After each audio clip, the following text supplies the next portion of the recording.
Babylon, Medo-Persia, Greece. We pray for the fall of the fourth beast. Under the iron foot of Rome, we long to go home. A hopeless nation lies dead in the valley of the dry bones. Simulation of Shemites to Hamite clones. Israelites wrong. All these lies and delusions, wake me up, show me up.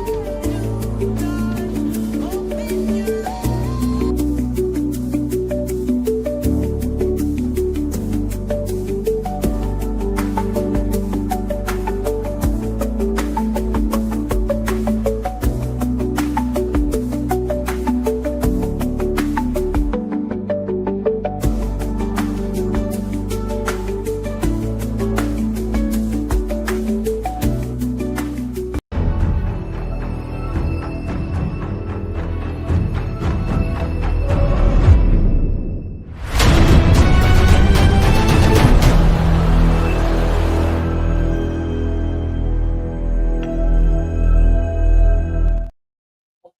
Shalom, shalom, shalom, brothers and sisters. Shalom. Welcome to the Sabbath, the second part. We had a beautiful class last night. Hope you attended. We have a beautiful class today. My name is Yehowadah, and this is the House of David, 191 Howard Avenue, Brooklyn, New York. And this is the Sabbath, the seventh day of the week. And this is ordered by the Heavenly Father that we observe the Sabbath day. And that's what we do, okay? Because we're Hebrew Israelites. We're the true biblical Israelites that the Bible speaks of. I know you've seen other people imitating us, taking our title. They're in our land now. And their skin color is different from ours, okay? And they claim to be the Jews. But according to the Bible, according to Scripture, okay, the Jews are black, okay? And that's going to be coming out very relevant very soon because America is on its way out. Okay, they have ruled already for almost 250 years, I think 2027. And their time is up. They're not going to rule forever. It's not prophesied that they rule forever. It's time for them to go because they've done nothing but rape, rob, and murder. They destroyed their food, the water, the land, the air, the minds of the people. They corrupted the earth. Okay, they lied about history. You know, and now it's time for the truth to come out. Oh, I'm sorry. And I'm over here yakety yakking. I ain't got my mic on. It's a lucky, y'all. That should be better. And it's time for them to go down. Okay, we've seen enough of their foolishness, enough of their nonsense. And at one time, we were fooled by the many lies that they taught us about history and everything. We just thought that we came over here on the boat and that was it. But to our understanding and the mercy of the Heavenly Father, Yahweh, through Yahweh Shai, his son, who you ignorantly called Jesus Christ, he had awakened us, the valley of the dry bones.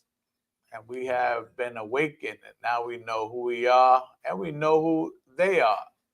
Okay, we know who all the people are on the planet Earth, despite these labels you got on them: Chinese, East Indian, Russian, Italian.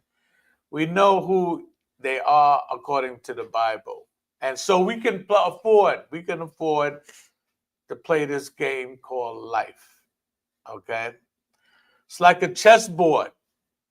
If you don't know the players, you can't play the game. Okay, so it's as simple as that. So you have to come and get this knowledge, Israelites. Stop calling yourself all these other names, Black and Puerto Rican and Dominican. These are all labels. These are not the names that the Lord gave you. These are the names that your enemy has given you. Okay, and it's time to wake up and deal accordingly. And that's what we're doing. So we're going to thank the Most High today for letting us see this Sabbath day in 2025, another Sabbath day, and being able to serve Him in the manner that He wants us to serve Him, because that was the goal from jump. You know, when we came out of Egypt, Moses said to Pharaoh, "Let my people go." The Lord said to tell Pharaoh, "Let my people go that they may serve him," okay, in this land that he has chosen. So that's what we're doing. We're working back to our true nationality, our true culture, okay, because everybody has a culture, okay, except us. We the only people that think we have to make up a culture. No, we don't have to make up a culture. We already have a culture, okay? And our culture is found in this book called the Bible, okay, which is our constitution, okay? We got laws, statutes, commandments in here, okay, rules, regulations, you name it. This is what we need to govern the world and our own nation. So without further ado, I just want to say that I welcome you to the House of David, the Sabbath class. And may the Most High bless each and every one of us as we go forward. Now, you see the world situation now. There's a lot of things going on in the world. It's in chaos. It's in turmoil. Their right hand don't know what their left hand's doing. You got an idiot in the White House that he doesn't know anything. He's I always said that the national anthem for America should not be the Star Spangled Banner.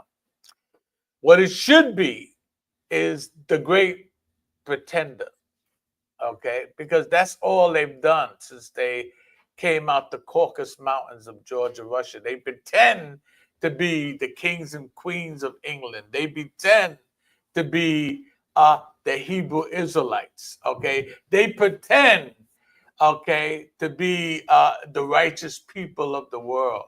Okay, they pretend to be Christ. They pretend to be the Heavenly Father. They pretend to be the angels that are in heaven, and that's all they do is pretend. So, rightly so, I feel that their national anthem should be the Great Pretender, because that is exactly all they do. Excuse me. And I'm going to give that to you, Americans. That's your new national anthem, the Great Pretender. So, my class today is on Israel, of course. But the title is Wait Ye Upon Me. Okay? In other words, we're waiting for our king to come back, who is Yahweh Shai, you ignorantly called Jesus Christ. He is our king. He is our leader. He is the one that sacrificed his life for us to be able to turn back to the Most High, and get back in his good graces, because we have messed up royally. We have messed up royally. Okay. And that is why we need a king like Yahushua to come down and lead us back to where the level we're supposed to be on. We're not supposed to be on the bottom. We're supposed to be way up there on the top. Okay. But because we didn't make the right choice way back in Deuteronomy 28 and first chapter and the 15, the first verse and the 15th verse, we choose the other way. We choose the negative way to go. And so we were cursed as a people. That's why you see us the last higher than the first fire. That's why you see us don't know our history, don't know our nationality or our land. I got a clip that I want to show later about how Esau is even telling you. Esau is the so-called white man according to the Bible. How he's even telling you that Africa is a big continent. and everybody on Africa don't see themselves as the same people just because their skin color is black.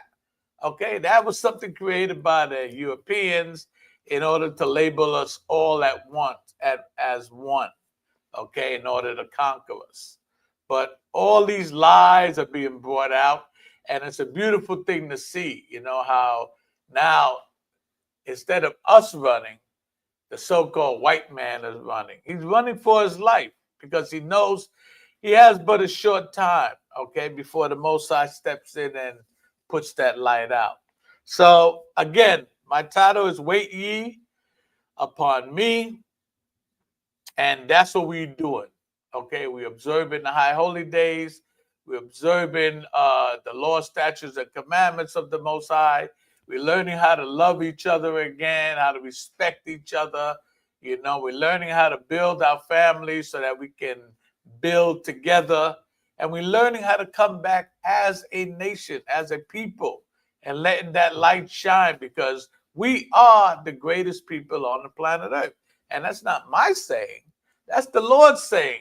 And that is a racist statement. Yes, we are better than any other nation on the planet Earth. Okay, whether you believe it or not, doesn't matter, because the last word is the Most High's word. Okay, so it doesn't matter whether you wave your hand, stick your finger up, or say whatever you want to say. The truth is the truth. Give me that in Deuteronomy 7 and 6.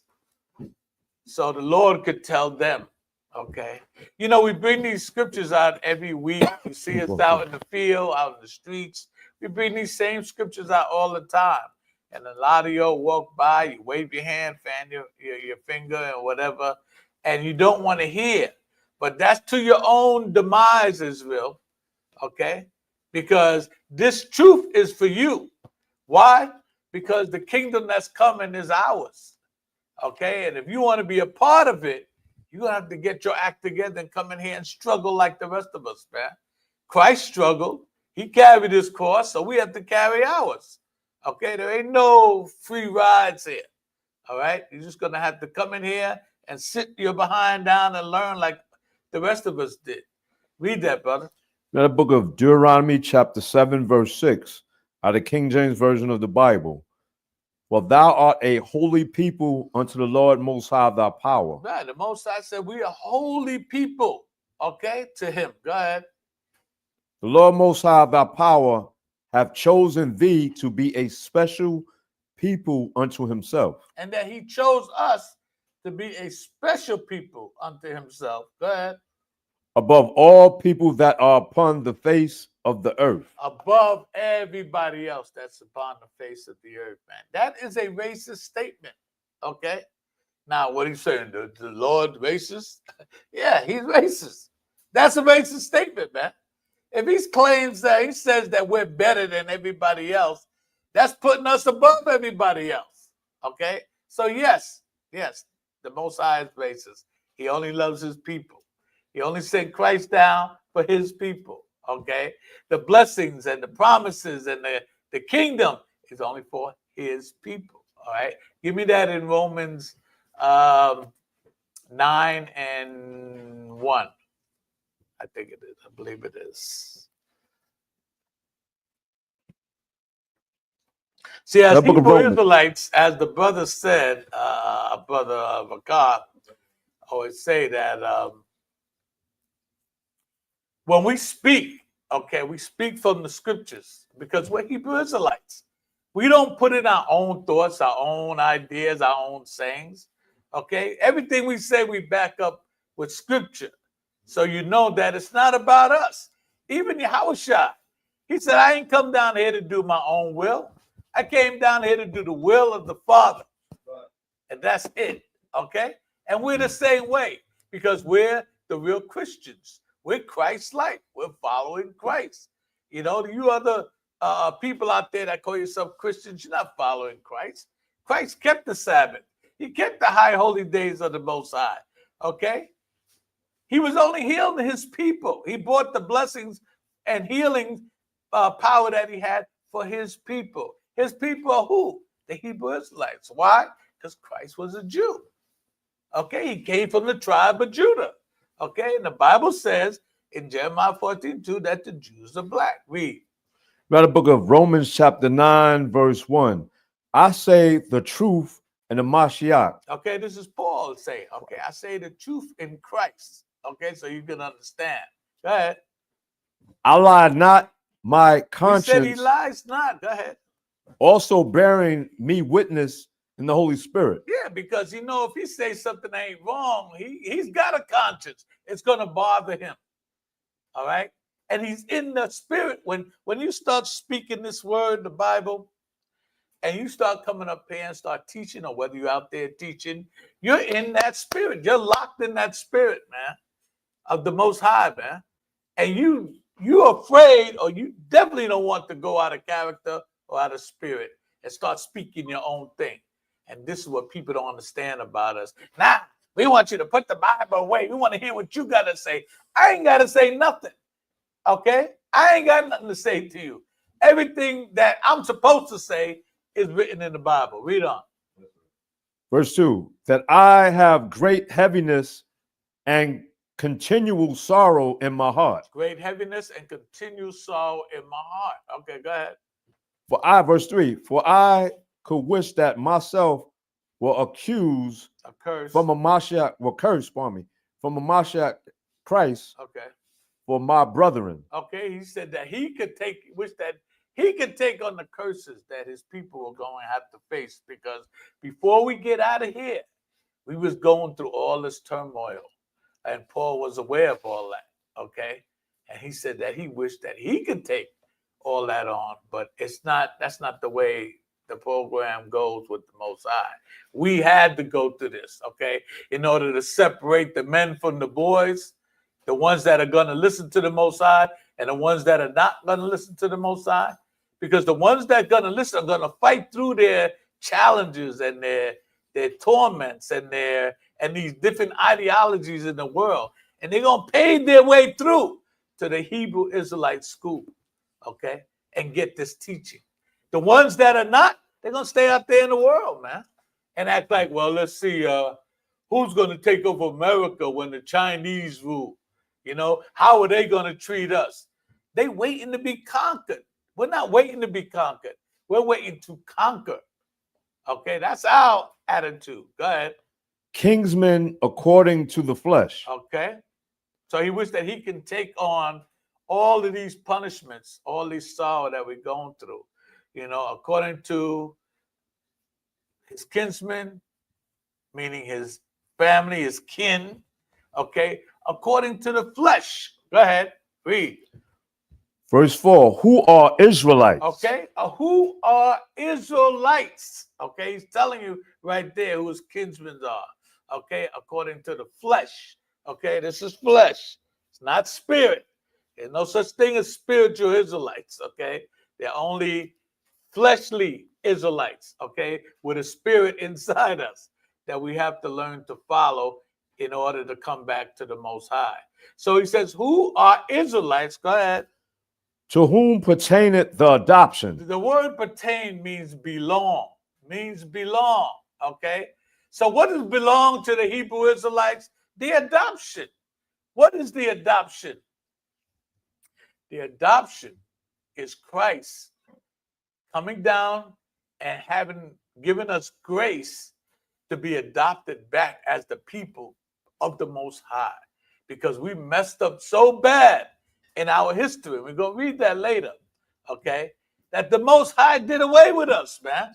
I ain't saying he killed us all, because here we are. But as his people, he wasn't having us. So he put us to the side, And so Christ came down, and that gave us a second shot at repenting and turning back to the Most High.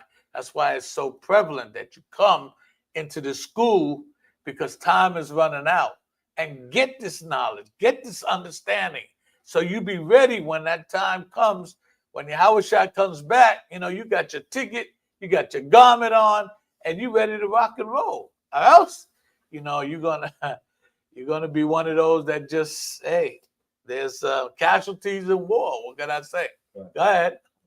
And the glory and the covenants. And the glory. What is the glory? The glory belongs, also pertains to the Israelites. The glory is the kingdom of heaven, man. Okay? That's the glory. Okay? And that belongs only to the Hebrew Israelites. Why is that? Because in the last book of Revelation, it talks about the kingdom and how it has 4 gates on it. Okay? And on those gates, okay, are the names of the Hebrew Israelites. Okay? And if your name is not on one of those gates, you're not getting in. You're not getting in. You know, like I said last night, it's a gated community. Okay? It's a gated community. You cannot get in, man. All right? So those gates are going to have the names of the 12 tribes of Israel on it.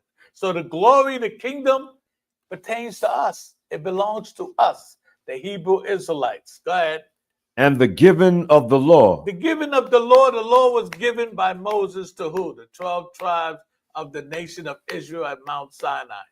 All right, when you read, you go back into history, you find out that Moses, okay, was the one that was given the laws to come down, back down from the mountain and teach us what it is the Most High wants us to do.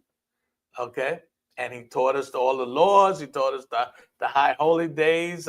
You can read that going from Genesis to Deuteronomy. Okay? The book of Leviticus talks about the laws. Okay? And it tells you the high holy days. It tells you how to conduct yourself, how to deal with your brother, how to deal with your sister, how to deal with your nation, man. And the way America is, that don't teach you but to hate. That teach you to hate your brother. That teach you to hate your people, okay? Because they have a long standing in that. When they brought us over here in slavery, what did Malcolm say? Who taught you to hate the texture of your hair? Okay, who taught you to hate the shape of your nose? Or who taught you to hate your lips? Okay, who taught you to hate your skin color? Okay, that's the so-called white man, our enemy. And it tells you they are enemy in Deuteronomy. It tells you that the so-called white people are our natural enemy, just like the lion and the hyenas. Okay, those are natural enemies. Okay, they can't stand each other. They cannot get along. They cannot live in the same area. Okay, so it's the same with us and the so-called white man. They are our natural born enemy. Well, I got some white friends that no, you don't. The only reason why you say that because you're in total darkness right now. You don't even know who you are. How you gonna say you got white friends? You don't even know who you are. I guarantee they know who you are, though. All right, you finished that? Yes, sir. And the service of the Most High and the promises. Who was given the services of the Most High? Okay, they were given to us. The Levites, the tribe of Levi, was given the service of the Most High. You know how much work they had to do to keep the incense going, okay? To sacrifice the animals every time we sin. That was a big job, man. They had to work around shifts, you know, because we sin so much. Okay, it's like every day, man, we were doing some kind of wrong, man. Okay? That's why Yahushua had to come, because we just ran it into the ground. The Most High had enough of it, so we don't sacrifice anymore. Okay, we don't have animals where we sin and we cut the neck and drain the blood and burn them on the grill and all. No, we don't do that no more. Okay, now we have grace and we live by our faith. We believe that Yahushua is the Son of the Most High, that he came here to save us from our enemies and to help us return back to the Heavenly Father as his people. That's what the Bible's talking about, whether you know it or not. It's not talking about saving everybody, okay? Because everybody's not in this covenant, okay? This is between Christ, the Most High, and the Hebrew Israelites, all right? Finish that? And the promises. And the promises. All the promises in the Bible were given to the 12 tribes of Israel, man. Okay? He promised Abraham, okay, through his seed, they were going to be more than the stars of heaven, more than the grains of sand on the sea. Okay? So all these promises, okay, we were given the land of Canaan. Were there people living in Canaan before we got there? Yeah. There were Hamites living there. Okay? But because they weren't the chosen seed, the Most High, and they were doing all corrupt things and all kind of detestable things that the Most High hate, he kicked them out by us and gave us that land. Okay? He gave us that land. It's called Israel today. That is our land. Okay? Brothers and sisters. Israel is our land. Doesn't belong to the Europeans. Doesn't belong to America. Okay? It belongs to us. And why we're not there now? Because we're serving our punishment. Okay? You got a house out here. If you get put in prison, you going to go back to it? No, you're going to stay in prison until your time is up. And that's what we're doing. Okay? We're in prison until our time is up. But in the meantime, what do they do in jail? They study, man. You know, some of them study. You know, they get their education. Look at Malcolm X. He studied. He went through the entire dictionary. Okay? And developed himself. So when he came out, he was ready to deal and rock and roll with masses of people, especially his enemy, the so-called white man, and all other nations, okay? And they had that respect for him. So we're doing the same thing, okay? We're in prison now, and we're studying. We're building ourselves up. We're strengthening our spirit, okay? So that we can deal with the world according to the Bible, not according to what we think and feel, according to the Bible. Talk to any other religious set out there, because this is not a religious set. We're not about religion. Religions are man-made, okay? We're about nationalism, okay? We're about our nation, okay? We have nothing to do with religion. But everybody else out there that deals in their religion, okay, they can never stand up and tell you who they are as a people. They may say, well, I'm a child of God. That's not a national origin. Being a child of God is not a national origin. Okay, they may say, well, Christ never had a color, but he walked the earth. So what was he, invisible? See, these are all the lies that they come up with to try to justify their ideologies or their religious beliefs. And they're using our book, you know, but they can't. It's not going to stand. It's not strong enough, okay? Because, first of all, it's a lie. Okay, did you finish that? We don't. Yeah, verse 5. Whose are the fathers? Whose are the fathers of this book? Is it the white man? Is it the Arab or the African? No, the fathers is Abraham, Isaac, and Jacob. Okay? Our forefathers. Okay? They're the fathers of this book. Go ahead. And of whom, as concerning the flesh, Christ, a Mashiach, came. Did you hear that? And of whom, meaning the Israel, as concerning the flesh, Christ came down for. Christ came down for, okay, the Hebrew Israelites, okay? That's the deal.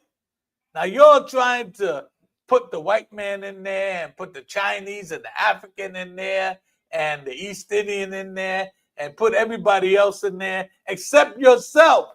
Is not going to work because it doesn't jive with the scriptures. Okay? Give me Matthew 1:21. What was Yahushua? What was Christ? Okay? Who is his people? Okay? What nationality was he? Okay? Who did he come to save? All right?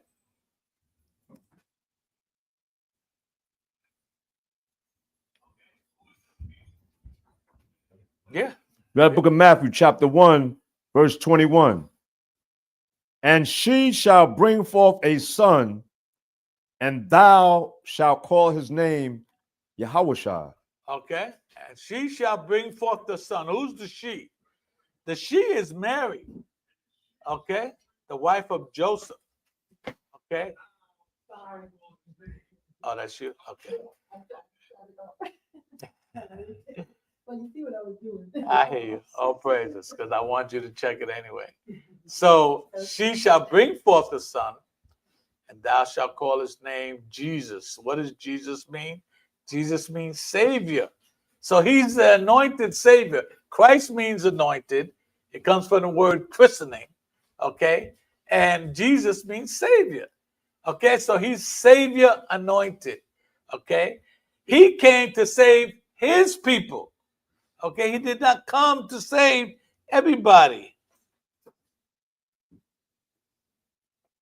He only came to save his people. Let me get that. Give me Hebrews. Give me Hebrews. You know what I want. 7 and 14. Who was his people? Okay, what nationality was Christ? Does anybody know out there?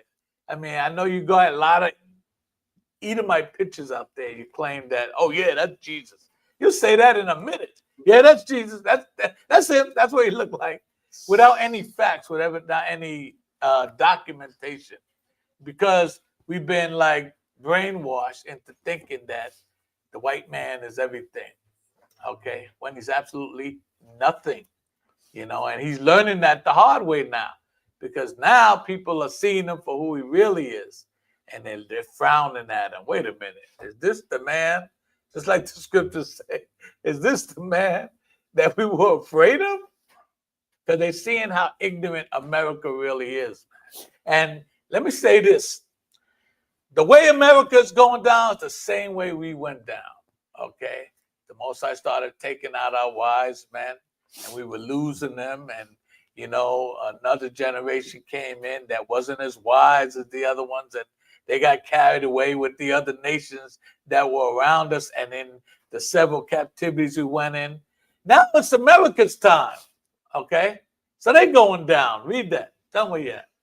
Read the book of Hebrews, chapter 7, verse 14. For it is evident that our Lord Adonai sprang up of Judah. Okay, our Lord Jesus Christ, okay, as you ignorantly call him, sprang out of the tribe of Judah. Okay, oh yeah, we know he's a Jew. Yeah, okay, well, did you know that his skin color was black? Did you know that? And we say this all the time, but a lot of y'all are too busy with your life and you ain't got time to listen. So we reiterate it all the time, because there's always that one person out there that's going to say, wait a minute, did he just say Christ was black? And then he's going to take note and take ear. Okay? Give me Jeremiah 14:2. So what color are the Jews? If Christ was a Jew, what color are the Jews? See, you'll know the difference between Hebrew Israelites and the other, I want to say the other, but all those religions out there, because we're not a religion, okay? We're nationalism. That they'll never talk about these kind of scriptures. You never hear them bring these scriptures out in the Bible, though they're in there, but they won't bring them out the Bible because they want to generalize the scriptures to include everybody. Okay, and we don't want that. We're not about that. Okay, and it'll be a sin for us to even do that. And to teach in that manner, because now we'll be accused of misleading the flock. Okay, and you get in big trouble for doing that. And we see the kind of trouble that the Most High put on us, man. He put us in his captivity for 500 years, and we got whooped. Okay, we got whooped. This has like been the longest captivity we ever been in, man. And it's like no end. But we know now that there is an end. Read that, brother. Read the book of Jeremiah, chapter 14, verse 2. Mm-hmm. Judah mourneth. Judah is in mourning. The real Jews are in mourning right now. Do you see those guys over there in Israel mourning? I mean, yeah, they're getting bombed now, but over here they own everything. Okay, they own the movie theaters, they own the hospitals, they own the museums. Okay, they own Rockefeller Center. I mean, you name it, they own it. Okay, they're in the best communities. Okay, they have the best foods. Okay, for them to have come out of Auschwitz, I don't understand. How they developed the way they developed. Okay, because we came out of slavery and damn, we ain't still in it. So I don't understand that. But anyway, go ahead, read on. So they're not mourning. Go ahead. and the gates thereof languish. Okay, and they have their leaderships, man. You go around and see all these synagogues, man. They open today. You see them in their little penguin outfits, okay, marching into these fabulous temples they got, you know. I mean, we have a school. It's all right, but I mean, it's not like theirs, okay. But the beautiful thing is about that the truth is here. It's not there. I don't care how fancy it look, okay. So I'll take the truth of prestige anyway. Anyway. Okay, so yeah, they got the best kind of temples out there, man. So they're not mourning for anything, man. And they got their leaders. They know who their leader is. You know, Rabbi Swatcher and Rabbi this and that and whatever the names they put on them. Go ahead. They are black unto the ground. What did the scripture say the color of the Jews are? They are black unto the ground. They are black unto the ground. Unto means the same as. Okay? If I say you're black under this book, okay, that means you're the same color as this book. It doesn't mean anything different. You know, that's why a lot of people say, well, it depends on your interpretation. How are you going to interpret that any other way?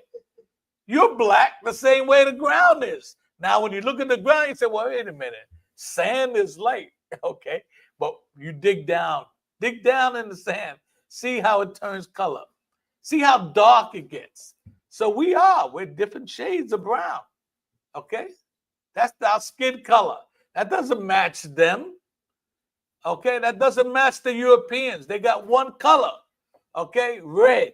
That's their color.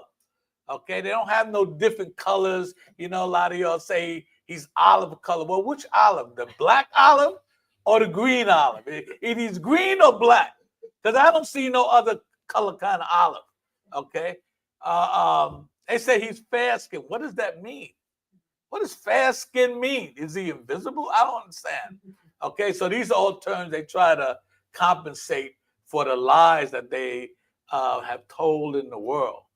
So I'm just bringing all this out to bring it to your attention to know that the answers that you seek are only going to be found in this book called the Bible.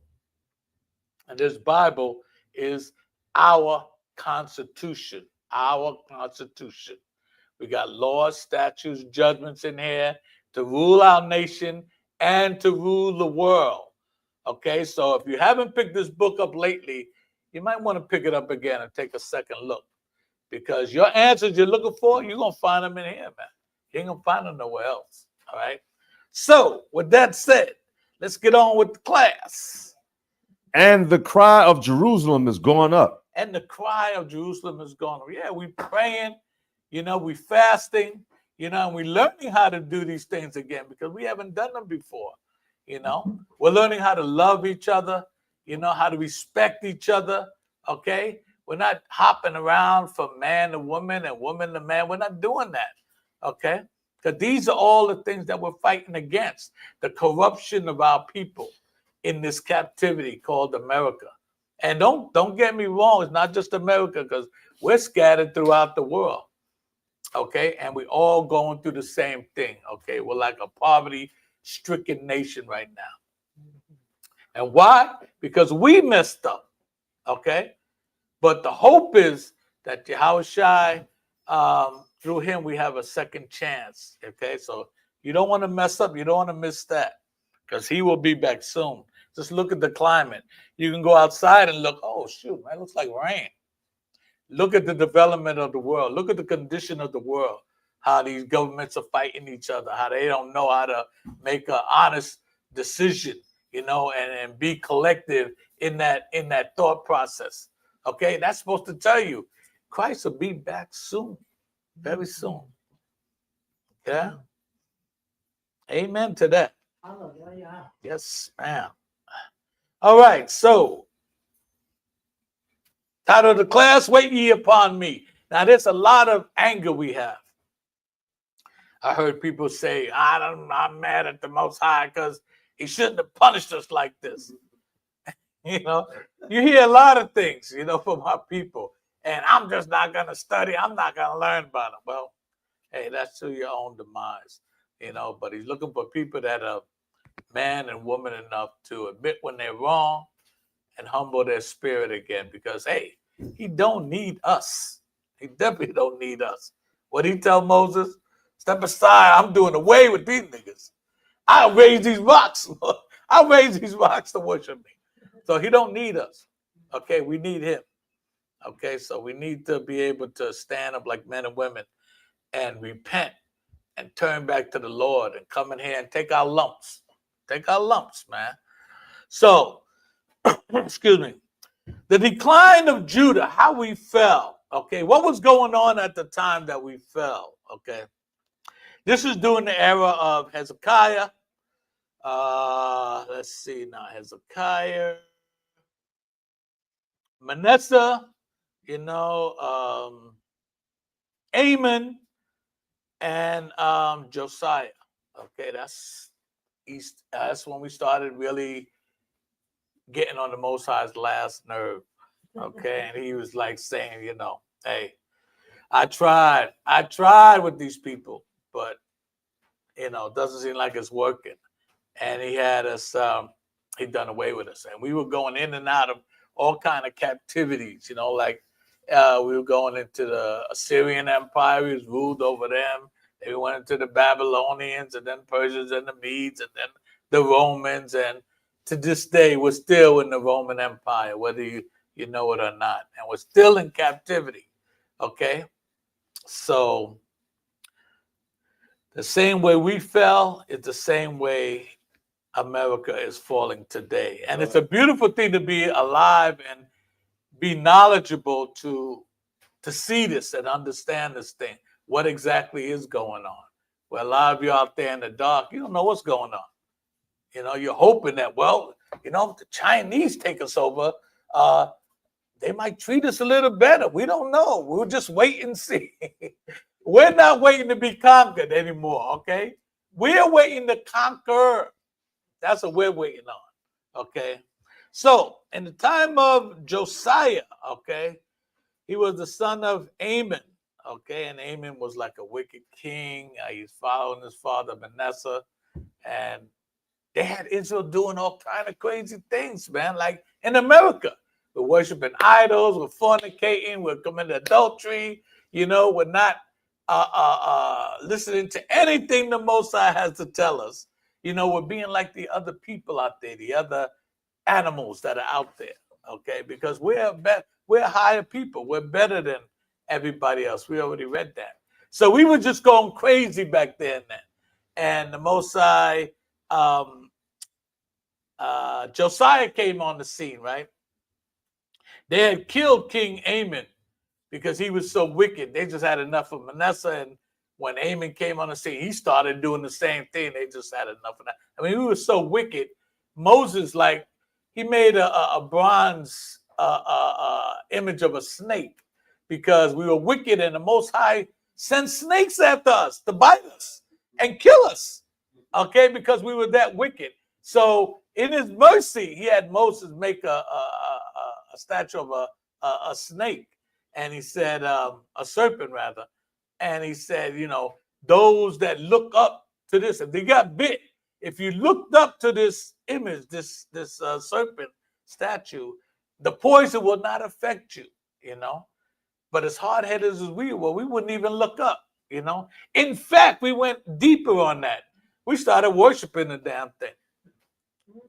We started giving allegiance to this thing, man. And the Most High was like, oh man, these people are too much, man. And we were just going crazy. So when Josiah came on the scene, he was like a man that feared the Most High. Okay, and we had kings in and out that did that. What's his name? Zedekiah. So when Josiah came on the scene, he did away with all that. His idea was to reform Israel. Okay, bring them back to their customs, bring them back to the law of the Most High, do away with all these heathenistic rituals and behaviors. And he ruled for 31 years. I think he was like 8 years old when he first became king. Can you imagine that? 8 years old, ruling a kingdom. Do you think an 8-year-old can rule a kingdom today? No, because the way we're raising up our children, they just wouldn't be able to handle it. So anyway, Josiah was 8 years old when he became king, and he ruled for 31 years in Israel, Judah. Yeah. Yeah, real quick. Most of the men today are being raised up to be queens, huh? Yeah. See, that's true. That's true though. That's true though, because America sees themselves as a queen, and it says that in the scriptures. So they have a lot of feminine tendencies. Okay, that's why a lot of shoot, they got you where you can't even say the word anymore. Undesirables, that's what they used to call us. Undesirables are succeeding in this country. Okay, they're succeeding. They have great businesses. They live in prestige neighborhoods and all that, because the United States sees itself as a queen, and it promotes this kind of behavior. So that's what's happening with that. So here we go. In that time of Josiah, right, there was a prophet that came up, and he was proclaiming, that the Most High had enough of y'all. And he said that this guy was called Zephaniah. Okay, he's one of the minor 12 prophets that you read about in the Bible. And he came on the scene, and he was telling Josiah and everybody else that, look, man, the Most High had it with y'all. Y'all just don't want to do right, so he's gonna wash his hands, and he's gonna come down in wrath. Okay, so give me Zephaniah 1:1, just to let y'all know, get an idea what was going on at that time.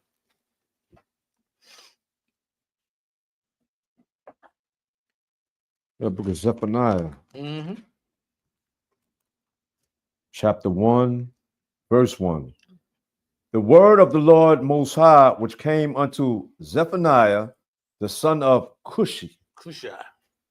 Mm-hmm. That's not Cush. Okay, don't. Oh, he's a Hamite. No, he's not. Okay, Cush is the Hamite. Okay, Cushai is not. Good. The son of Gedaliah, the son of Amariah,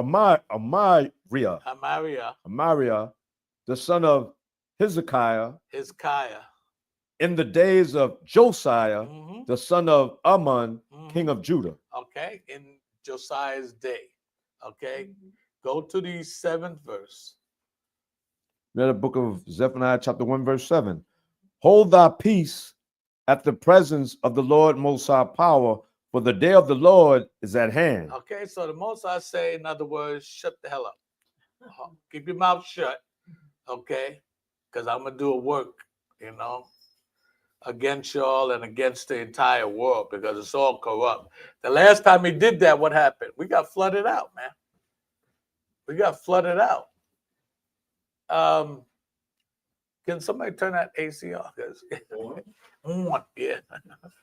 getting hot up here. I don't know if these lights or what, or is it the temperature rising up? Okay, all praises. Okay, so what happened was that Mosai had enough of us, and he's getting ready to drop the hammer on us. Okay, so he said, I don't want to hear nothing. Okay, go ahead. For the day of the Lord Most High is at hand, for the Lord Most High hath prepared a sacrifice. He hath bid his guests. Okay, so he had bid his guests, and he has a sacrifice, and that sacrifice is going to be the destruction, okay, of us and the entire world, especially the Edomites. Okay, and this is alluding to that. Okay, hold that and get Isaiah 34:6. Let's see what this The book of Isaiah, chapter 34. Let's see what this sacrifice is all about. Verse 6. 34:6. Yep.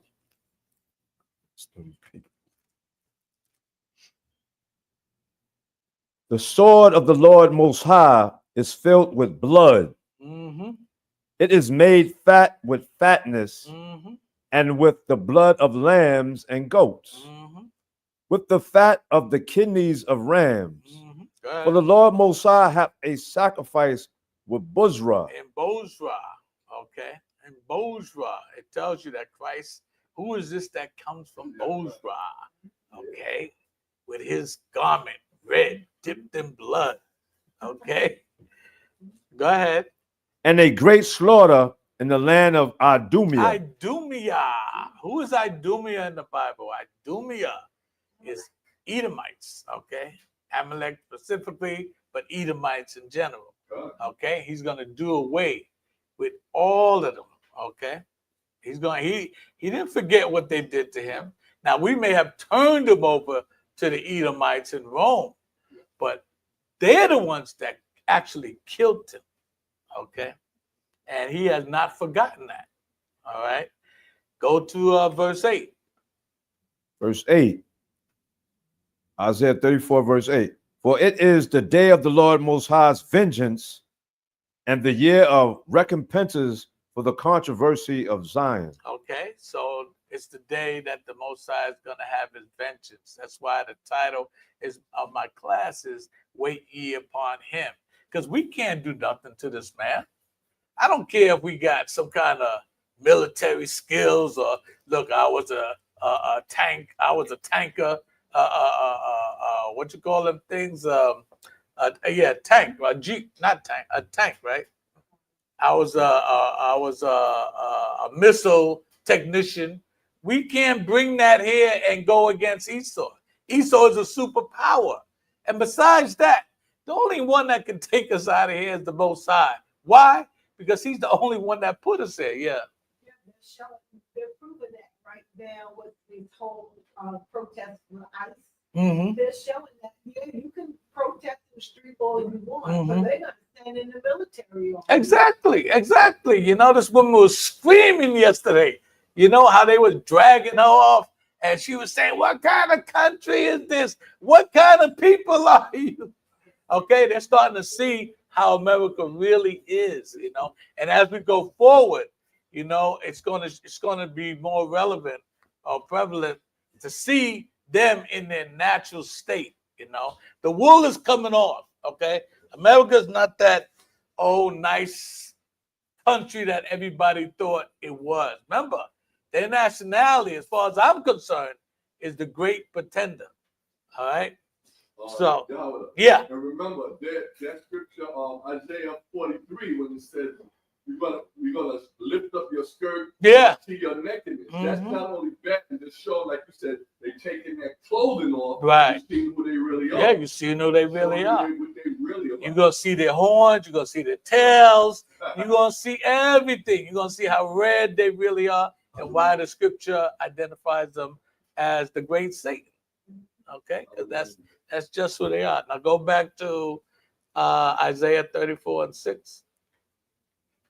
In the book of Isaiah, chapter 34, verse 6. Read that again. For the sword of the Lord Most High is filled with blood. Mm-hmm. It is made fat with fatness, Mm-hmm. and with the blood of lambs and goats, Mm-hmm. with the fat of the kidneys of rams. For the Lord Most High hath a sacrifice with Bozrah, Mm-hmm. and a great slaughter in the land of Idumea. Okay, read 8. Verse 8. For it is the day of the Lord Most High's vengeance, That's right. and the year of recompenses for the controversy of Zion. Mm-hmm.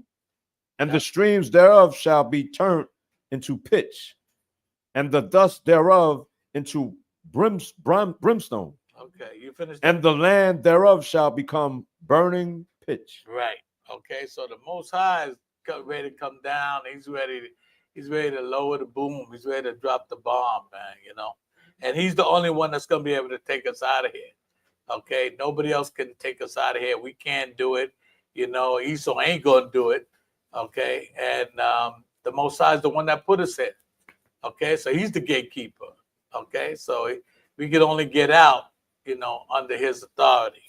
So jump from there, go to Psalms 27 and 14. So this is all leading up to the fact that we are hopeless without the Most High. Okay, we need the Most High, through His Son Yahweh Shai to develop, to grow, okay, to come together as a nation. We need Him. He don't need us. Okay, go ahead. Read the book of Psalms, chapter 27, verse 14.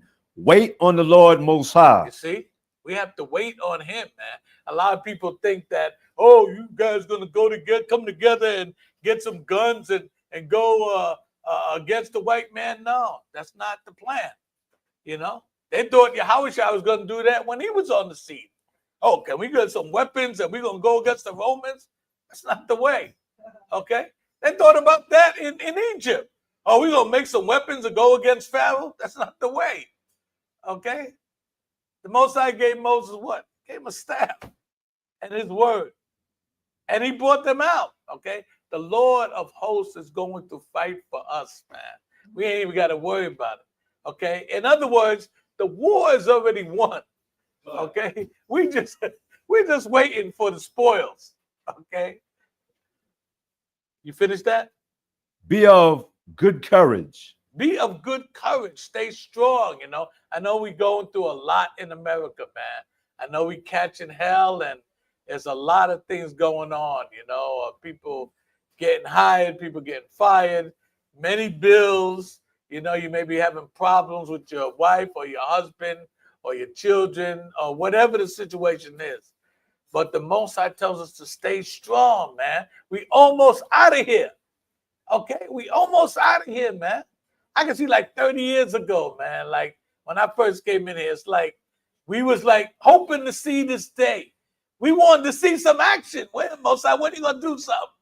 Now we're seeing it every day. Every time we put the TV on, the radio on, there's news about America going down, man. And it's a great time to be living, man. I'm telling you. This is a great time to be living, man. All praises. All praises to the Most High. Yes. Give that thanks to the Most High, man. Great time to be living, man, because now we watching this and we seeing it, and all we got to do is sit back and come here and keep the commandments, man. Study, learn to love each other. Yes, sir. Great time to be alive. Man. Great time to be alive. A lot of people living, but they're not alive. Right. Great time to be alive, man. Great time to be alive, man. And you can only live once you come in here and start getting this word, man. Okay? Because if not, you're out there in the valley of the dry bones. You haven't been shook enough yet. Okay? Don't wait till Yahweh shall come back to shake you up. You don't want that. You finished that, brother? And he shall strengthen thy heart. Man, he shall strengthen your mind. Your heart is your mind. How's he going to strengthen your mind? With this word, man. I haven't seen, like I said last night, I haven't seen anybody come up against this word. Nobody can come up against this word as far as us teaching that we're the Hebrew Israelites. Okay? And all the nations, their real names. Okay? All the nations, they real, like the white man. He's not the white man. He's the Edomite. The red nation. Okay? Nobody's come up yet. You know why? Because this ain't our words. This is the Most High's words. And nobody's ever going to come up against this word. Now go to Psalms 37, 34. So the Most High tells us to wait on him, man. Okay, that's all you got to do. Just wait on the Most High, man. He's going to come through. Because everything he says, okay, came true thus far. Everything he said. All right? So it's going to come to pass too. Psalms 37, 34. Yeah, read that book of Psalms, chapter 37, verse 4. 34. Oh, 34. 34, 4? 37, 34. Yeah. Oh, pardon me. Read that book of Psalms, chapter 37. Slow down, bro. Okay. So, Take verse a deep 34. breath. Relax. We're with you. Okay. Wait got on the all Lord. day. Today's the Sabbath, okay? So, We're chilling, okay? There you go. All right. Psalms 37, verse 34. Wait on the Lord. Yeah, Most wait High. on the Lord, man. That's what David keep on telling us. Wait on the Lord, okay? Go ahead. And keep his way. Keep his ways, man. Keep his commandments. Learn his commandments. Okay, so you can learn how to re-love your brother again, re-love your sister again, re-love yourself again. Okay, because love is not an emotion. It's not a feeling. You know, I feel. No, it's not about that, man. Okay, and John, he says, if you love me, keep my commandments. How you gonna feel to keep his commandments? Either you do them or you don't. Okay, that's a thought. You have to think about that. Well, what is his commandments? You got to think about that and then understand how to implement it, okay, or manifest it. That's not an emotion, okay? That's a well thought out act, okay? So we have to wait on the Most High and we have to keep his commandments. Go ahead. And he shall exalt thee to inherit the land. Right, he's going to give us our land back, and that's what we want. We want our land back, man. We don't want to be over here stuck in this polluted, infested place called America. This place is a cesspool. You know, it's a dump. You know, it's dirty. You know, it's outdated. Okay, it's polluted. You know, you can't even buy it. You can't even breathe the air here. The other day they had an air warning, air quality warning. Oh, y'all better watch out. The air is bad. Okay, it's bad all the time, man. These stupid vehicles they got out of here is talking about, oh, we're progressing. We're a modern society. It's polluting the damn air, man. Well, we can't even breathe. Yeah. What else are they talking about with the air quality is this fires that are going on in New Jersey and in Canada, yes. That's what's really hitting our air quality because it is literally right across the border. And that's it's in Ontario. right. And that's beautiful because now we see the Most High's cranking it up. Okay? Because this place is gonna burn. It's going to burn, baby. Okay? And the Most High is getting it ready, man. Don't you know when them bombs go off? Do you know how much oil and gasoline is in the ocean? They've been running into rocks and all kind of stuff and polluting the ocean for decades now. You know, there's probably more gas in the ocean than there is water. Keep as quiet as it's kept, yeah. And don't forget about the chemtrail.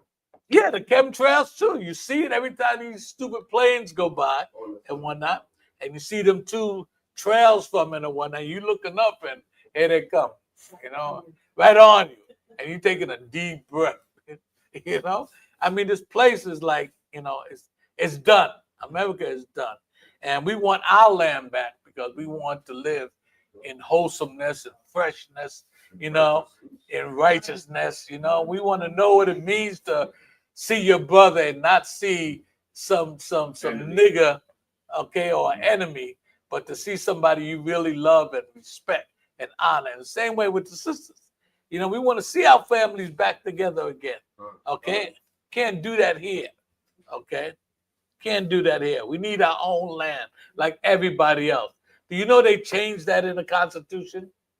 It was supposed to be life, liberty, and the pursuit of land. But because, how you gonna find happiness? I mean, a crack person will get some crack and say, I'm happy. You know, light up, blaze up, I'm happy. You know, or a drug dealer, you know, shoot up, I'm happy. That's ridiculous. You know, it's about land because they want to take off all the land. So, we're taking this out. They're not going to get this idea. We'll just put happiness. They can pursue happiness. We don't care. Yeah. They specifically took it out after they settled the land. Right. Because remember with the big thing was when they were trying to get people to go further than the Mississippi the Louisiana Purchase. Mm-hmm. They wanted, that's what the whole Lewis and Clark came in for them to do some navigation to see what's out there. So when it went beyond that, the way that they encourage people is you come to this country and you can go out there and do land rushing where they had contact. Right. Where people would get on horseback and you would run on your horses as far as you can to stake your claim. And once you stake that claim, you could buy the land for little or nothing. So once all of those people, you know, which people that right. that Stealing Gad's land. Gad's land, all the way to California and beyond. They then changed it to say pursue the happiness. Right, right. Because they felt that there was no more land to give away. Who are they to determine whose land it is? Exactly. And how it should be disseminated. That's because they got greedy, Exactly. as usual. You know, no, we're taking this. We're not giving. We're just not giving them all of this, okay? And that's when they, like the sister said, you know, they took that pursuit of land out and put happiness, you know, and we eat it up like crazy. Oh yeah, pursue happiness. Yeah, how do you pursue happiness, man? That's crazy. Don't cost nothing. You know, you don't benefit from it. You know, while they stealing all the land, you still looking to get happy. That's crazy. That is crazy, man. I have a map. I have a whole map of the United States, the whole entire continent, right? And it shows every inch of it, okay, from way up North Canada all the way to the bottom of California. The whole map is covered with different tribes of Gad. It's got them sectioned off too. This is their land. This is that land. It's a rare map, man. I got to find it again. It's in storage somewhere, but it shows there's no space for anybody else to come in. So when they came in to rape, rob, and murder, they just, you know, swooped it up, you know, chased Gad here, chased them there. But all that was prophecy. We understand that. But still, you know, they came in and just stole, rape, rob, and murder, and stole, you know, all that land, man, you know. And now you don't see nowhere where there's Gad on there. Nowhere, you know. They may talk about the Seminole Indians, but they're like in the swamp area, you know. How they manage that, I don't know. But all praises to resourceful people, I guess so. Mm-hmm. Yeah, you know, and even in our low state, if you look at the nation, we used to have it up there. If you look at the nation of 12 tribes, you would see the power in it. You mean you're talking about Judah, Benjamin, West Indians? You're talking about Puerto Ricans. You're talking about the Mexicans. You're talking about Gad, the Reubenites. I mean, man, you would say, wow, that is one powerful nation, man. And also imagine once we get it back together, how powerful we're going to be. Esau, you are in trouble, deep trouble. You have something to say? Okay. Where you at, brother? Yeah, we had a book of Psalms 37, verse 34. I'm reading from the top again. Wait on the Lord Most High and keep his way, and he shall exalt thee to inherit the land. When the wicked are cut off, thou shalt see it. Salakia, brother. Tell me where you at. Oh, yeah, that's Psalms 37, verse 34. Psalms 37, verse 34. Hold on, let me get it.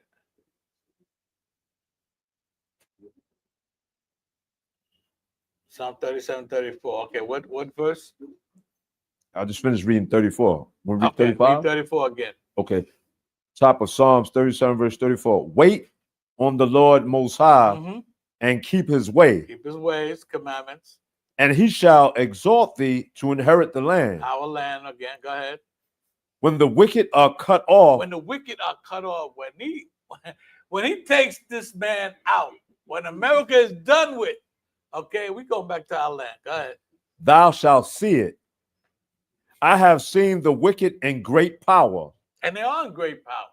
Okay, they're ruling every damn thing. Okay, even Putin, he's part of them. He's an Edomite. Okay, so they are in great power. And those are the so-called two great powers that are on the earth now. Okay, they're still Edomites. All right, go ahead. And spreading himself like a green bay tree. Yeah, he spread himself throughout the world, man. He's trying to, you know, but Abraham Traore is throwing a monkey wrench in their game. You know, they didn't expect that to happen. Okay, go ahead. Yet he passed away, and lo, he was not. Yea, took him out. Go ahead. Yea, I sought him, but he could not be found. See, we're not going to be able to find the white man after the Most High come down on him and do what he's going to do to America and the so-called white man. He's going to be like you can look, but you ain't going to find him. Okay? Shalom, man. Okay? Like there was no white people in the Garden of Eden. Okay? There was no white people in there. Okay, those are all black people or people of color. Okay, until he got cursed, as Cain, and okay, he came in the world then. But after the flood, okay, there was for another 500 years there were no white people. Okay, until Jacob and Esau popped up. Then his red behind popped up again. And we tried to prevent that. We were beating his behind in the womb, trying to make sure he don't come out. But he came out anyway. He said, I got to get away from this brother, man. He came out anyway. He came out first. But the Most High had a trick for him, man, because him coming out first sealed his fate. Okay? So, yeah, Most High's going to do away with Esau, and there ain't going to be no, I don't know anybody that's a Hebrew Israelite that's going to miss him. Right. These holy rollers out there might miss him. Okay, but they might be here too when he does get taken out. So that's another class. Go to Psalms 130 and 5.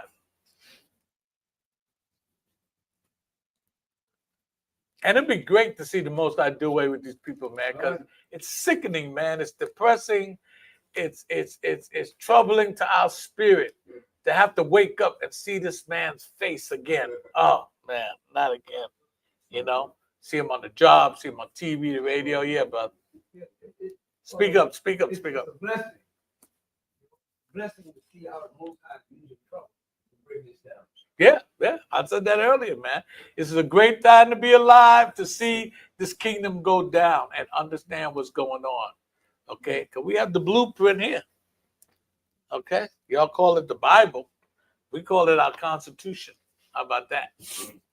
Okay, you got that, brother? Yes, sir. Read our book of Psalms 130, verse 5. Wait on the Lord Most High. There you go. Wait again.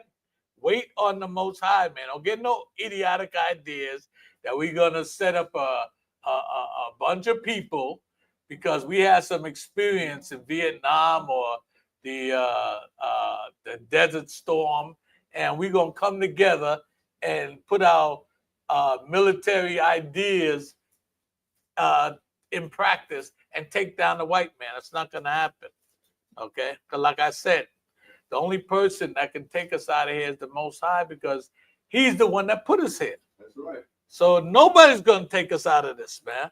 That's why King didn't work. That's why Malcolm didn't work. They had the wrong program. And Marcus Garvey, it's just not going to happen. This is a punishment, okay, that we earn by turning from our Father. And we have to learn that and repent and come back and do this all over again the right way this time. Okay? Read on. My soul doth wait, and in his word do I hope. In his word do I hope. Why is he hoping his word? Because this word in the Bible, these are the answers that everybody's looking for. These are the answers we're looking for. How do we get here? Why did we get here? How are we getting out of here? Okay? These are questions that people are looking for. I know I was looking for them. Who am I? What is my nationality? Why am I in this situation? All these answers can be answered out the Bible. Okay? So that's why in his word, David hopes. Okay? And we hope too. Because we hope, like we read earlier, he's going to take the white man out. Okay? He's going to bring the system down, and this place is going to burn. Go ahead. Verse 6. My soul waited for the Lord outer one more than they that watch for the morning. Hey, you got people that are watching, remember Christ said, watch, pray, watch as well as pray. You got people that are watching out for the Most High. But David said his soul is watching more than the watchers. Okay. Go ahead. I say, more than they that watch for the morning. See? Go ahead. Let Israel hope in the Lord Most High. Let Israel hope in the Most High. Go ahead. For the Lord Most High, there is mercy. There's mercy. Okay. That's what we're under now. We're under mercy. Okay. We are under mercy, and thank the Most High for that, man. Because when you start realizing how wrong you were to him, he said we're going to realize that. And we're going to be ashamed of ourselves for what we've done. Okay? Go ahead. And with him is plenteous redemption. Plenty redemption. He's going to redeem us, okay? You know in Deuteronomy 28:68 says, no man shall buy you. That means no man's going to redeem you. But the Most High is going to redeem us. Plenty redemption. Okay, go ahead. And he shall redeem Israel from all his iniquities. All the sins. Let's get the Most High clap for that. All the sins that we have done, man. The Most High is going to forgive us for that. Okay? Give us a second chance at this thing, man. And we're going to get it right this time, man, because I know a lot of y'all have been going through this hell for the past 500 years. If you see a nigga thinking the wrong way, okay, they're going to be dealt with. They're going to be dealt with, okay? Because we ain't having no more of this, man. We are done with this. Go ahead.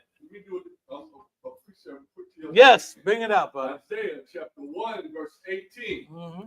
Come now, and let us reason together. Let's reason this thing out, man. Saith the Most High. Mm-hmm. Though your sins be as scarlet, Mm-hmm. they shall be as white as snow. You see that, man? So no matter what you have done, you know, no matter how bad you think your sins were, okay? I mean, look at Saul or Paul, okay? He was killing the Israelites, okay? He was torturing them. He was breaking up their families, okay? He was bringing them to the Sanhedrin, you know, to get whooped and killed, okay? But he repented. The Most I had to shake him up, you know, blind him for 3 days, you know, knock him off his horse, you know, make sure he saw the light.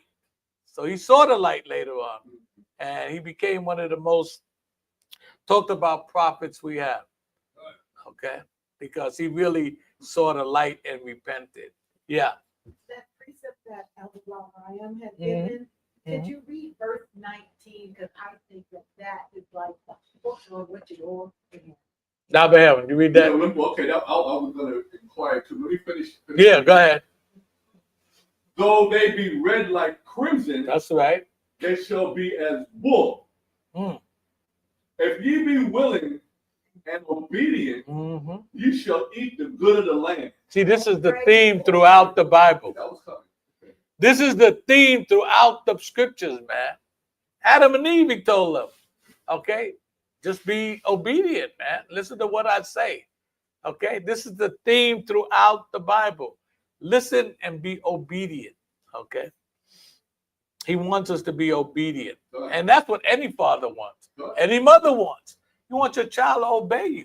Whatever you tell them, you want them to do, you know, within reason. You know, don't tell them no nonsense. But if you bringing them up the right way, you want their undivided attention and their adherence to what you're teaching them, okay? So they'll know how to act when they get out there in the world. Now, from there, go to Proverbs 20 and 22.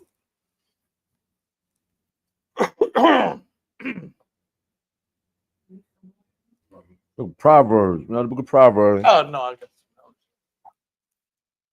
Go ahead, bud. Yeah. 20, verse 22. Mm-hmm.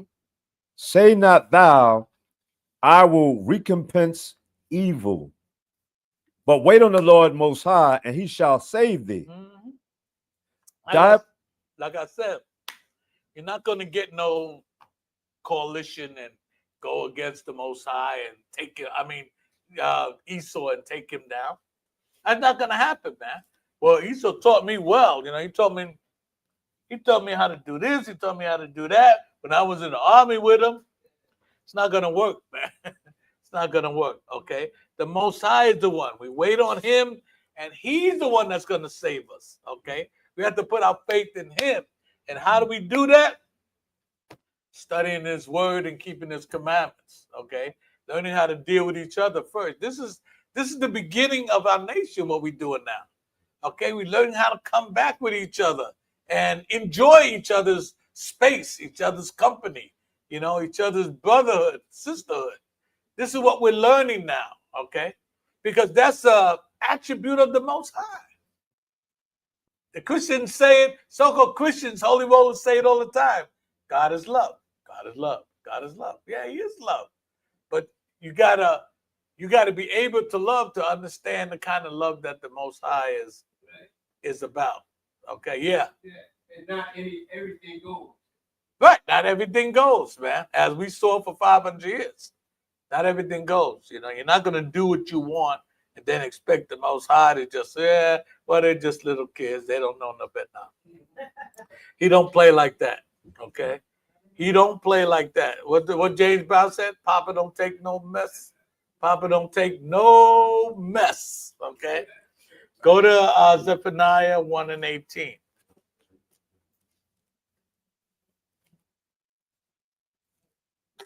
That book of Zephaniah, chapter 1, verse 18. Neither their silver nor their gold shall be able to deliver them in the day of the Lord Most High's wrath. Right, because they think they're going to be able to buy their way out. They're so used to buying their way out. And look, I got this money, I got this gold, I got this yada, yada, yada. That's not going to work either. Okay, because even though we're in a low state now, what did Most High say? We already rich. Okay, it says through our fall, the whole earth got rich. So how rich are we? Okay, so not about the gold, not about the silver. Okay, what it's about now is this knowledge. You know, getting this knowledge and implementing what it's talking about between the brotherhood and sisterhood. Read on. But the whole land shall be devoured by the fire of his jealousy. Yeah, the Most High, you can't buy your way out. You know, that's not what I'm about. I got everything. What I'm going to do with your gold and silver? Okay? That whole land, America, is finished. It's going to be done. It's going to be burnt up. It's going to be devoured. Because he's jealous of us. Okay? He's jealous that the fact that we look up to him as the Most High. We look up to him as Yahushua. We look up to him as the angels. You know, he's jealous of that, man. You know what jealousy is? When your woman is looking about or talking about another man, and vice versa. You know what that spirit is about. That is a very powerful spirit. Plenty brothers are in jail now because of that spirit, man. You know. But when you come in here and get this word, you know how to tame that spirit. Okay, because that spirit drives off your flesh. Okay.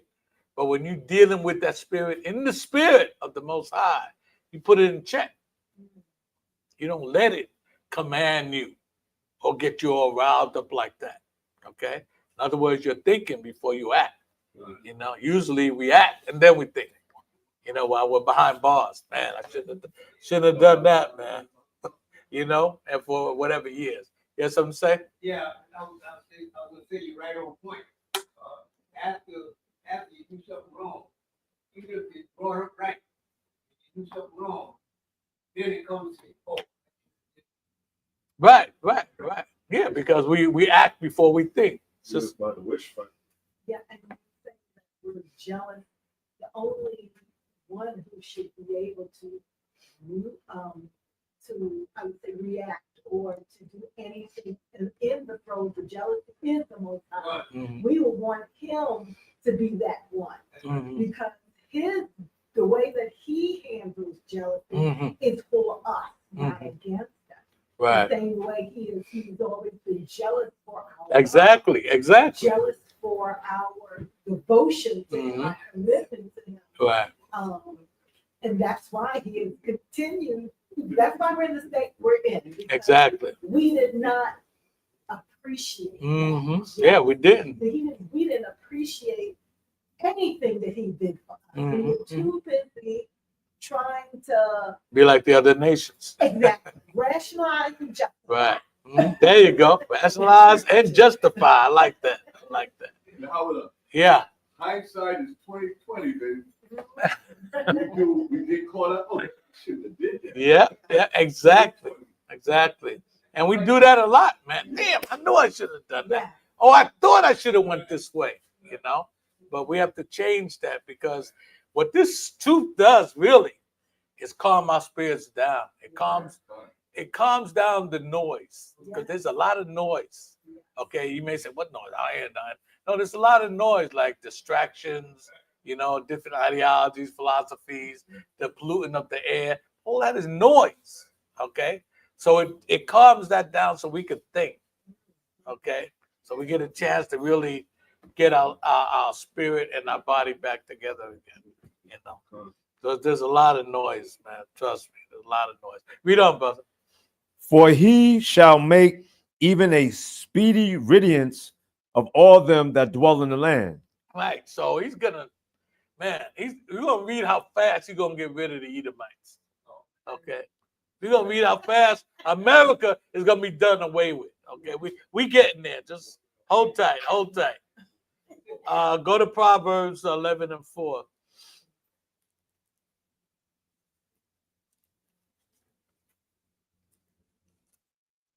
That book of Proverbs, chapter 11, verse 4. Mm-hmm. Riches profit not in the day of wrath, but righteousness delivereth from death. You see? So I don't care how much money these rappers or basketball players may have. And it's so sickening, man, to see how people, the playoffs. The playoffs. Come on, let's go. That's all that's on TV. And they see me there, I'm studying, and they talking about the game. So they see me there every day, and now every once in a while somebody come up, like somebody asked me the other day, what's a good chapter for me to start reading to get into the Bible? I said, all praises. So I told him, I said, I think you should read Deuteronomy 28 chapter. Because it tells us if we did good, what would happen? And if we didn't do good, where are we here today? Okay, so if you're really interested in trying to start there. That's a good start for you, So every once in a while, somebody will, come up to me to try to challenge me, like a sister and whatnot. She thought she had these powers. She said, "Oh yeah, because I get these dreams, and there's figures here and figures there, and yeah, I'm trying, and the Most High must have something special for me." I said, so once I broke it down to her and explained to her what that was about and what she really had to do to get closer to the Most High. She don't talk to me no more. She just dismissed the whole idea because obviously as she was growing up, people looked at her as some big, wizard or something, what I'm saying? And she had these great powers and whatnot. But once I broke it down, like you're the same as the rest of us. You came over here on the boats too. Okay. You didn't have no ticket to get on the boat. They didn't ask you if you wanted to come over here. You were thrown on here like everybody else, so you have to come in the fold. You got to come in the straight and narrow gate. Okay, you can't come in that wide gate and thinking, yeah, I'm coming in here and I got these powers. It don't work like that. So she don't speak to me anymore. I haven't spoken to her for what? I've been there for about a year and a half. Yeah, year and a half. No more. But hey, what can I say? That's between her and the Most High. What did I say? Proverbs 11:4. Huh? Put that black girl magic on black. Well, the Most High did. Go ahead, brother. Yeah, verse 5 of Proverbs. No, read 11:4 first. Proverbs 11, verse 4. Again. Riches profit not in the day of wrath, but righteousness delivereth from death. So righteousness delivers you from death. You can't buy your way out this thing. Okay. Righteousness is what? This word of the Most High. Getting that feed inside you. Okay. So you know how to deal. Okay. You know how to humble yourself. You know how to greet your brother. You know how to greet your sister. You know how to calm down the noise that's in this world. You know what I'm saying? So you can focus, and do the right thing by the Most High. Okay, drop that and go to Genesis 15:6. So righteousness is the way. Okay, learning this word is the way out. Okay. Now the book of Genesis, chapter 15, verse 6. And he delivered the Lord Most High. And he believed. Pardon me. And he believed in the Lord Most High, and he counted it to him for righteousness. And this is our father Abraham. Okay. When Abraham told the Most High, you know, you haven't given me any seed. I mean, what's going on? You know? And the Most High said, yeah. He said, look at the sky, look at the stars, and count them if you can. Okay. Okay.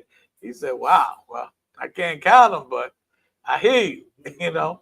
And he believed in the Most High. And that's why it says here, and he believed in the Lord, and he counted it to him for righteousness. So your righteousness is what? From that statement, your righteousness is what? Huh? Your righteousness from this statement right here is what? I'll read it again. And he believed in the Lord, and he counted it to him for righteousness. Thank you. Believing is right there. He believed in the Most High, and the Most High said, okay, that's righteousness. Okay? So that's where your righteousness is, in your belief, in your faith in the Most High. Okay, drop that and go to Habakkuk 2 and 3.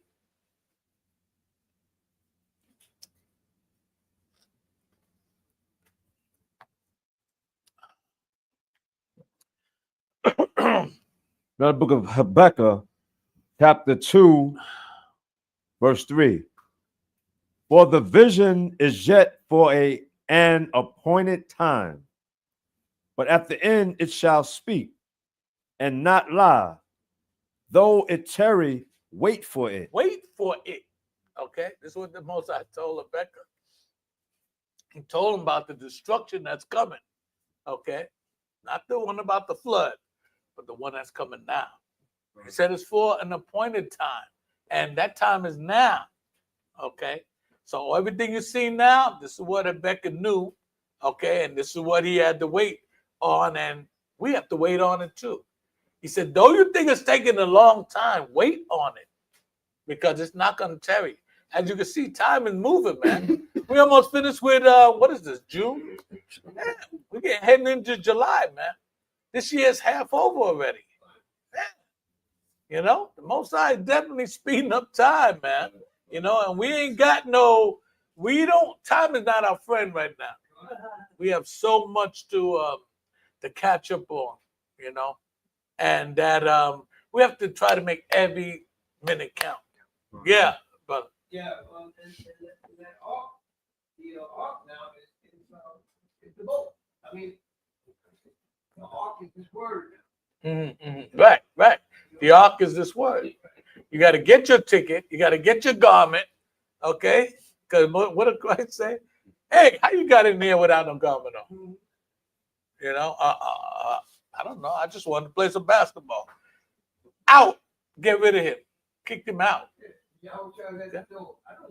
Yeah, I don't know you. You know, you're not going to get in. Remember, heaven is a gated community. Okay, if you're not on that gate, you're not on that gate sign, you can forget it. You're not getting in. Okay, it's as simple as that. So that's what we're waiting on.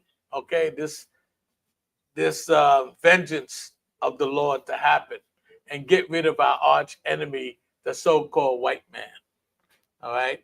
And this ain't hate speech. We don't hate the white man. We understand the white man. We understand that you were brought here to be our enemy. You were made to be our enemy. We understand what your mission is, okay? To punish us for the wrongs that we've done to the Most High. So we understand you. We're not saying we hate you. We are saying we understand you, though. Yeah. You know, brother, I'm very proud of you that you put that way, because it became a little confusing to me. When a lot of brothers say, well, the Most High hate him, so we got to hate him. But then I have looked at that. The Most High has the luxury of hating, but it's not a luxury for us. He created him, so he can hate him. So Right. So I'm glad you added. All praises. All praises. The understanding, the word understanding was the right word to put in there. Right. The what? Yeah, all praises. See, the Most High created him, so he can't hate him. Okay, we didn't create Esau. Okay, we endured him. Okay, unfortunately, so we can understand him why he do what he do. Okay, because if the Most High didn't allow it, he wouldn't be able to do it. Okay, so we understand him. We understand you, Esau. Okay, read on. Because it will surely come, and it will tarry. Excuse me, and it will not tarry. It's not going to tarry, man. It's coming. Okay, it's coming. And we have to have that understanding and that hope. And knowing that now at the time, it's late in the day. It's very late in the day. Okay, and if our spirits ain't up to par yet, we're going to have to do some, like my sister said, scramble. We're going to have to do some scrambling because we have to make this trip. We have to make this trip, man. Okay?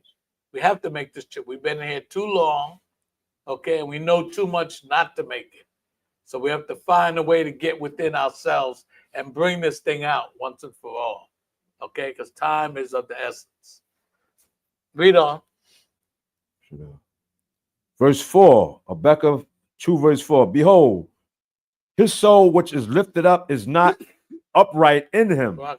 Yeah, see, Esau's his soul, okay, his spirit is not right in him, man. Look at Donald Trump. You can listen to him talk and know he ain't there. He's not there, man. You know, when I saw Biden fall up the stairs, I'm like, how do you fall up the stairs? I can see you fall down the stairs. He fell up the stairs and couldn't get up and could not get up. He kept on stumbling and falling down again. So, yeah, read on. But the just shall live by his faith. But the just shall live by his faith, okay?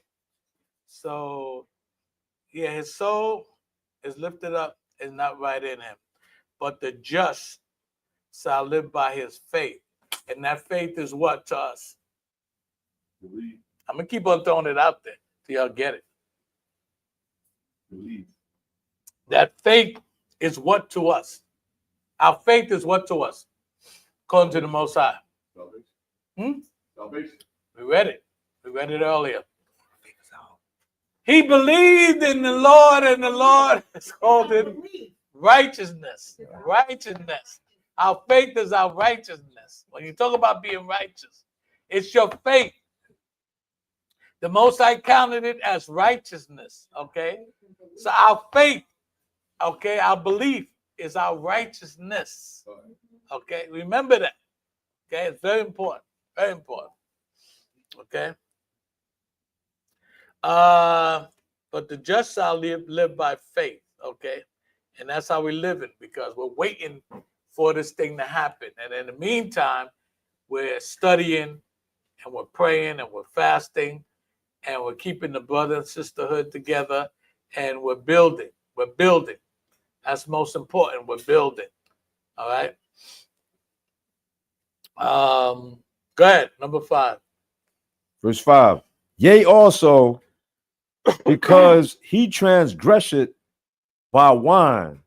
He is a proud man, neither keep it at home, who enlargeth his desire as hell. He don't stay home. He's from the Caucasus Mountains. What's he doing all the way over here?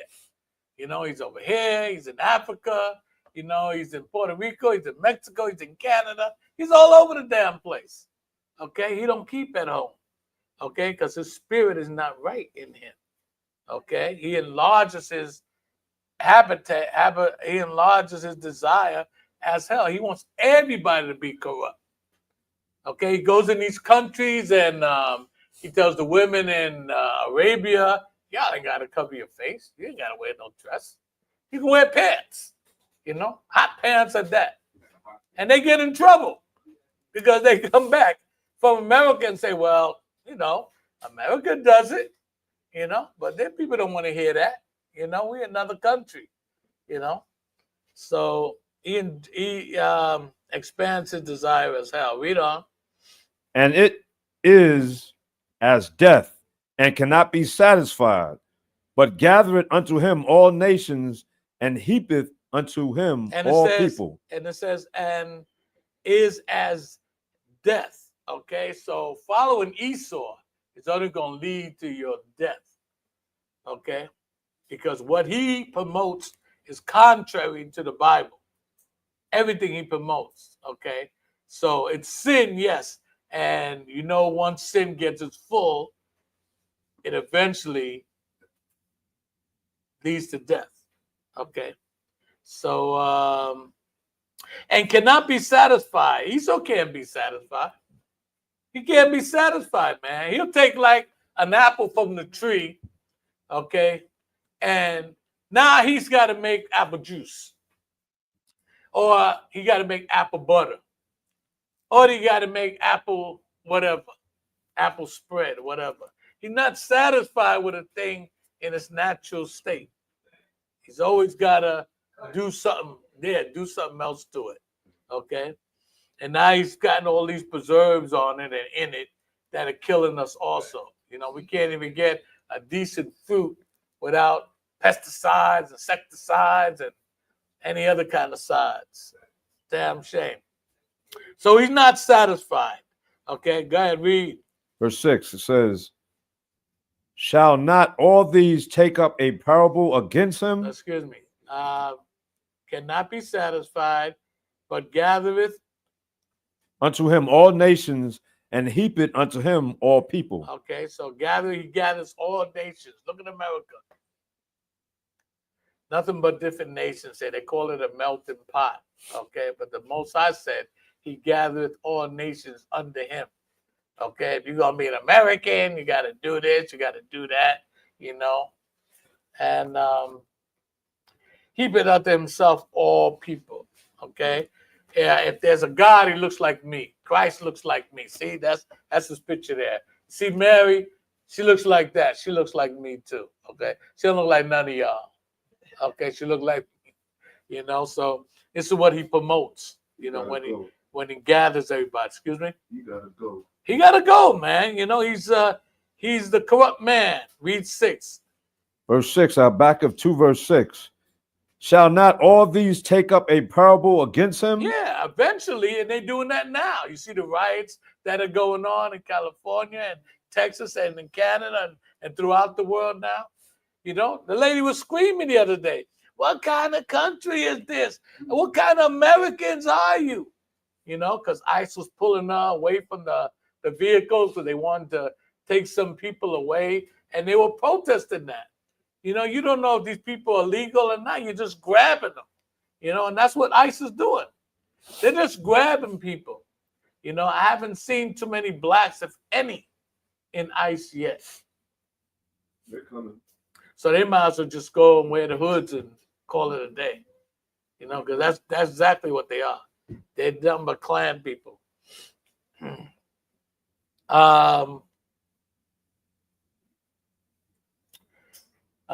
Read on.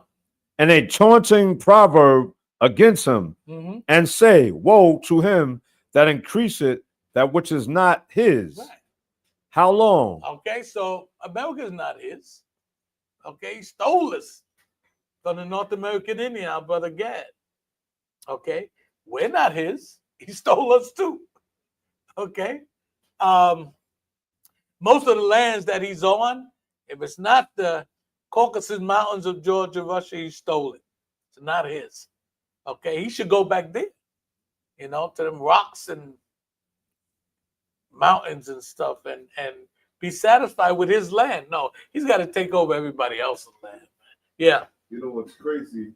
Since he left there, nobody lived it. Sure don't, man. Sure don't, yeah, Mike. He don't belong there either. He don't belong there either, right? Lord gave him his Right. He gave him his inheritance already. Yeah. Mount Seir. That's his land. That's his land. Mount Seir. Yeah, brother. There's nothing there. That's why he had to come back. And then all the place, ain't nothing there. Yeah, he's got to steal everybody else's stuff.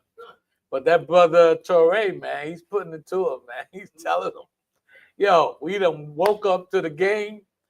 We the ones that are rich. You guys want what we got. Okay? And they hate that, man. They just finding a way to do away with that brother, man. You know what I'm saying? But he told him, look, I don't fear death because I'm on a mission for my people. And that's stronger than death. And he's got his entire people behind him. That's the thing. They love this guy, man. They're tired. They're tired, but they also see the good that he's doing. You imagine the government giving you a home? Just giving you a home. You know? America's like, nah, we ain't doing that. You know what I'm saying? How we gonna get money? You know? But this brother is actually giving people a home, man. He's fixing up the roads. He's giving them free health care. Gaddafi, free land. Gaddafi did the same thing. He did the same thing, man. And he's Torre is a famous, he's famous follower of Gaddafi. That's why they took Gaddafi out. Yeah. No, you can't be doing that, man. And Gaddafi told him at the UN meeting, man, like, you guys are corrupt. How you say this is a united community and you got 5 heads that are on top of it? He said we all should be in it. Yeah. That's called oppression. That's oppression. Yeah, that's what he said. He said this is oppression. He took that paper and threw it behind him at the UN, man. I mean, you should listen to some of Gaddafi's speeches, man. The brother was on point, man. Yeah. Even Mm-hmm. Castro also. we had a wash machine, the other thing. Mm-hmm. And they trying to make you think that, well, that's not good for the people. I didn't hear the people complaining. You know, the only people I hear complain is the white man because he won't let them in there. You know, I remember when Castro came here. I think it was in the early 80s or late 70s. I forget when. I think it was early 80s. Yeah, he came here and they said, all right, we're going to put you up at the embassy. No. He said, I don't live there. He came and went to, where did he stay at? In Harlem, I think. Somewhere. Yeah, around black people. So-called black people. And they hated that. They hated that thing, man. Kennedy hated that thing, man. You know? So, yeah, you know, they starting to look down on this man. Read on, brother. How long? And to him that latheth himself with thick clay, shall they not rise up suddenly that shall bite thee? See, they're rising up now and they starting to bite him, man. You know, Torre's biting them. The protesters are biting them. You know, the other nations that he oppressed for years are rising up and biting him. You know, there's a coalition in Africa right now that are rallying around Torre. And they cutting the white man out. You know, they say, hey, wait a minute. You know, he's right. We got diamonds and gold and oil. What do we need sanctions for? You know what I'm saying? Yeah, what do we need them for? You know what I'm saying? And they all rallying and kicking them out. They're kicking them Uncle Toms out. And I really don't like to use the word Uncle Tom because I think it's not the right word to use because I watched the movie Uncle Tom. And even though that he gave himself to the white people, he also was looking out for his people. You know, when they were being sold, he told them, no, sell me instead. You know, that's not a traitor to your people. Okay, but yeah, he went, you know, a little on the white side, but in his heart, he was for his people. So I really don't like to use that term a lot. Me personally. Go ahead. Fidel Castro, he came here in 1960. Okay, 60. Okay. Right. Kennedy was here, what, in 64, 63? Yeah. That was a second visit, by the way. Yeah, right. April Didn't say where he stayed? I gotta find it for you. Because they were mad. They were mad that he didn't stay in the place they wanted him to stay in. You know, because I tell you, the America is the great pretender, man. They pretend to be so hospitable when their fangs are dripping blood. You know what I'm saying? He came with his fatigue. Ready for war.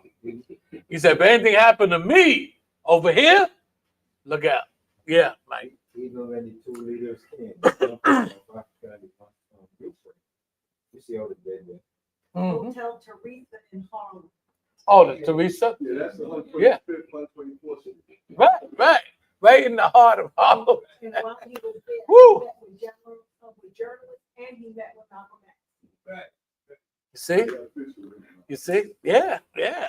And they hated that thing. Because they know for sure what he's gonna go by with our game plan. And he showed them, man. He wasn't having it, man. You know what I'm saying?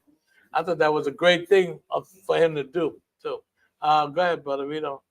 And await that shall vex thee, and thou shalt be for booties unto them. Right, we're gonna start spoiling them. We're gonna start stealing from, robbing from them, you know, and taking advantage of their stupidity and their ignorance and their blindness that they're getting ready to go into. Now, remember, when you see all these things happening, understand that that's what happened to us. Most High brought us down slowly but surely. Okay, our wisdom have left us. The wise men died off. The warriors died off. You know, and every generation we got less and less and less intelligent until we wound up as slaves. Yeah. We're not going to steal or rob from them. We're going to do it Most High said. We're going to borrow from them. Yeah, we're going to borrow, all right.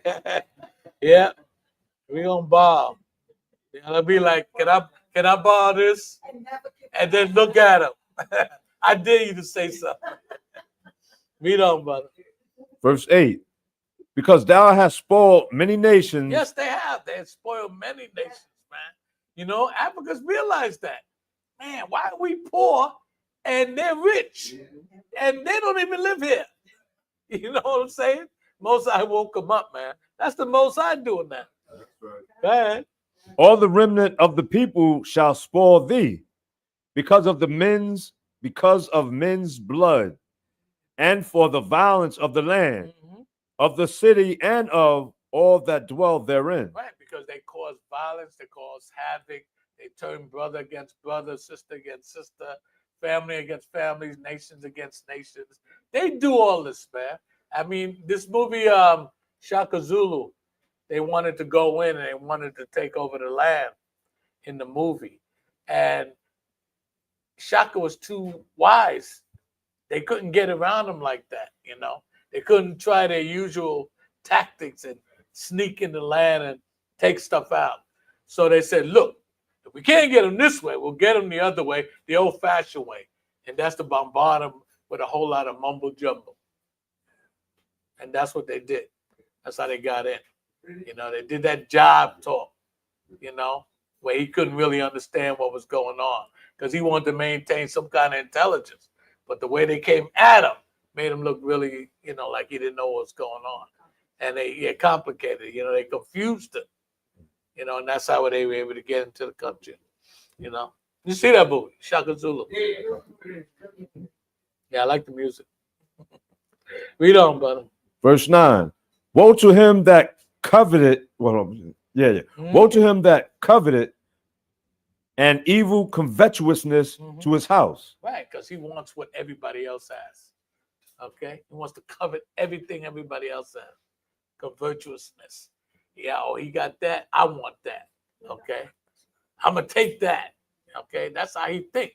You know, he goes in there and spy the land. I see him in my neighborhood. I'm going to come waltzing in there. What are they doing there? They don't live in my neighborhood, so why are they there? They're there to spy out the land, you know, get some reference points and some ideas and say, yeah, this and that, we could do that. Because when they do that, maybe 10, 20 years later, the whole neighborhood is written of niggas. They're all gone. Black people are kicked out. And then you see it's a white community again. So that's what they do. When you see them in your hood, know that they're up to no good. You know, they're coming there walking like they're tourists. Don't fall for it. Yeah. You're absolutely right. They will survey it. Yeah. I remember back in the day, they had community centers where people go playing or whatever. They no longer have. But Edomite, they have community centers. They have it, yeah. Yeah, they have it. Yeah. Yeah. Go in there, say whatever, say anything. We have to do everything just in the corners of our life. But you're right. You're right. Because with us, you know, they just don't have them anymore. But with Esau, the fact that they don't have them with us, some of them Edomites, they don't listen to either. They go in there and they still gonna do what they want to do. So it's getting like that now. It's getting like that now. Read on, brother. That they may set his nest on high, Mm-hmm. that he may be delivered from the power of evil. Mm-hmm. They're coming against him, man. They tired of this man. Okay? Everybody is tired of this man. And they're seeing him now for what he really is. Read on, brother. Verse 10, thou hast consulted shame to thy house by cutting off many people. Right. Okay. So he cut off Putin. He cut off the Koreans and whatnot, you know, and they're going against him. The European Union, they going against him. America is like singling itself out of everything. And anybody's looking at him like, oh, okay, you want to be by yourself? All right, brother. You on. Okay. That means you're going to have to suffer the consequences. Okay. So everybody's looking at America like, what in the world are they doing, man? Do you realize what they're doing? Because this is traditional for them to act the way they acting. Okay. Especially with Trump in there, man. Everybody think he's this great businessman. I used to think that until I got into him a little deeper and found out he's not a businessman. He's not a businessman at all.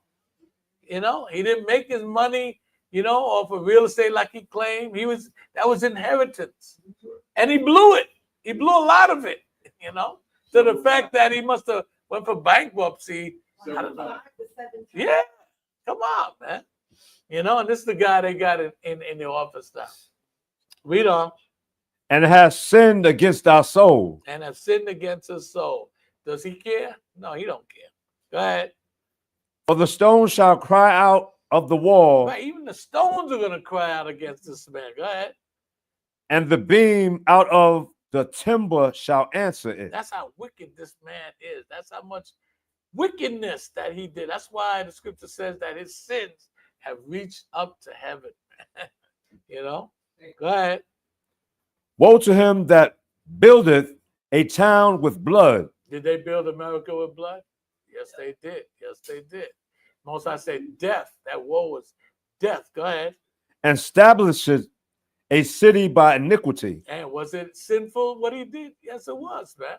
The Most I said punish us. He didn't say take their language away, take their nationality away, you know, take the fact that I'm their power away. He didn't tell them to do all that. This man went above and beyond. Okay. Oh, I'm going to paint the Most High white now. He went above and beyond, man. Most High didn't tell him to do all that. Every other captivity, we knew who we were.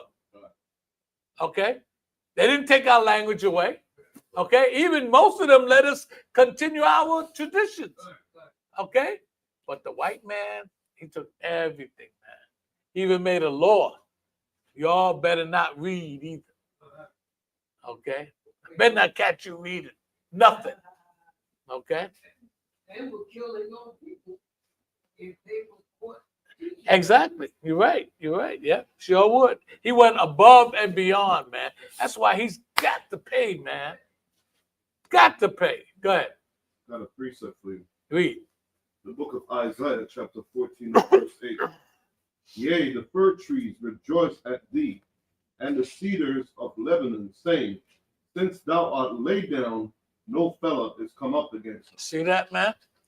See, even the trees are speaking out against this man. The stone is going to speak out against him.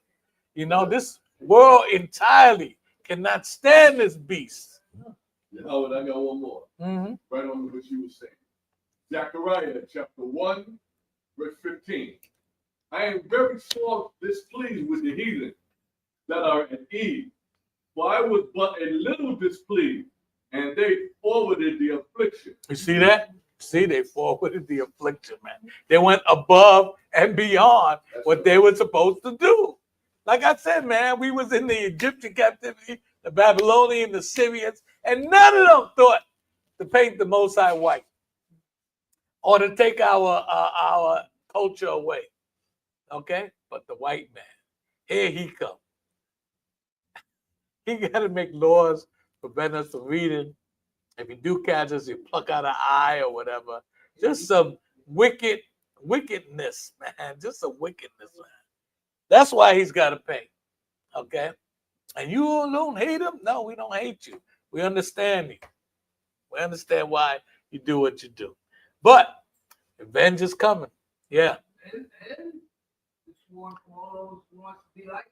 Yeah. Read on. Verse 13, behold, it is not of the Lord Most High of hosts that the people shall labor in the very fire, Mm-hmm. and the people shall weary themselves for very vanity. Right? Because we're working day after day for nothing, and they're working us like slaves there. You know what I'm saying? You come in here, they got this thing now where, oh, we're not paying you for lunch, so you got to work extra hour. How wicked is that, man? How wicked is that? Before you used to, in your 8 hours, you had your lunch. Okay? And you did your 8 hours. That was it. Now they're saying you got to work 9 hours. 9 hours. Because you took lunch. I mean, that's these people, man. Yes. Yes. Yes, it is. Yes, it is. They're forcing you to stay that extra hour. And you were talking about, the reading, they would pluck out your eyes. Mm-hmm. Well, because we couldn't read it, Mm-hmm. because it would tell us the truth. Exactly. No matter how they try to redact it, Mm-hmm. the Most High truth still comes through. Mm-hmm. The way that they, kept us enslaved and intimidated us is because we couldn't read what it said. And they would pluck out parts that had to do with slavery and how it's good for us and stuff. That's why they had to create their own Bible. Mm-hmm. There is actually a slavery Bible. There is? Yeah, you can go to a lot of the museums Mm-hmm. that teach you about enslavement. I know they have one in I think they have one in Mississippi. Mm-hmm. And you can see an actual slave Bible. Yes, it is. Okay. All right. Slave obey your master. Maybe I hear at the library, I hear that. and maybe at the shopper they might have a slave Yeah. Bible. Yeah. I wouldn't doubt it. I wouldn't doubt it. Yeah. One of the best verses probably in there is slave obey your master, for this is Yes. Yeah. Oh, they love that. They love that thing, man. Yeah. Especially when it came to the women. Obey your master. Read on. Verse 14, for the earth shall be filled with the knowledge of the glory of the Most High as waters cover the sea. You see, so the knowledge of the Most High, even in slavery, was coming out. Because you have brothers like Nat Turner, we ain't going for this, you know what I'm saying? And other brothers that knew how to read and whatnot, and they were revolutionaries, and the Most High Spirit was, was coming. It was coming out, okay? And it was good to see that brothers back then. I love to watch the slave movies. I don't have no emotional problem with it. You know what I'm saying? I understand it, what happened, but it keeps me grounded. You know what I'm saying? So I ain't looking to see when the playoffs are coming. I watch the movies and understand, oh, that's my enemy. Okay. Well, you see a lot of these brothers, sisters watching the sports and whatnot. This sister called Shahrazad Ali, I mentioned her last night. She said, and this is true, you should have seen the brothers when she said it, because she was on Donahue, and she said, take away sports from the black man, and he ain't got no conversation. When she said that, the brothers were going to say, and they stopped short because they thought about it, and they knew they had no rap after that. What else we going to talk about? There's nothing else to talk about. And it was so sad to see, but it was a fact, man. And she was dead on it. She was dead on it, man. And a lot of women hate that sister. And I'm trying to say, why do you all hate? Why? What is she saying? She's a sister like y'all. And she's just stating her position. Okay, she's number two, he's number one. You know what I'm saying? And this is the frame of mind that we have to be in as a nation. It's part of building the nation. Okay, if she can do it, what is yours problem? You know, women are just wicked, man. You know, not all women, but most women are just wicked. Submission, right? I have no problem with what she said. I think a lot of women have a problem with the way she said it, because she said she promotes violence. She'll tell her, You know she don't, right? No, she doesn't. I know Right. she don't, but Okay. that's what they think. Because she said, slap her in the mouth. Slap her She in the always mouth. says, Slap her in the slap mouth. in the mouth. Right. But I she have a problem. but she explained that if you're hysterical, they say slap you in the mouth, don't they? She's like that. You know, if you're hysterical and you can't come to grip, pow, you know, and you wake up. That's what she's talking about. You know, because most of our women are they're emotional, first of all, and they're hysterical. They don't really know what's going on, but they're excited about nothing. You know, emotional, right? And then when it comes to her, and she says what she says, it sails right over their head because all they hear about the crack in the mouth, slap in the mouth. That's not promoting violence. I can see it. And look, she said to do that. She's a woman. So why would she promote violence if she's a woman? She's just gonna say, you know, just beat up on me. Come on, that's not even intelligent. You know, yeah. But if you get down to it, if a woman is unruly in conversation, she's being violent. Because now, what am I supposed to do? You understand? Mhm. I'm not saying, like you said, I'm not promoting abuse of any kind.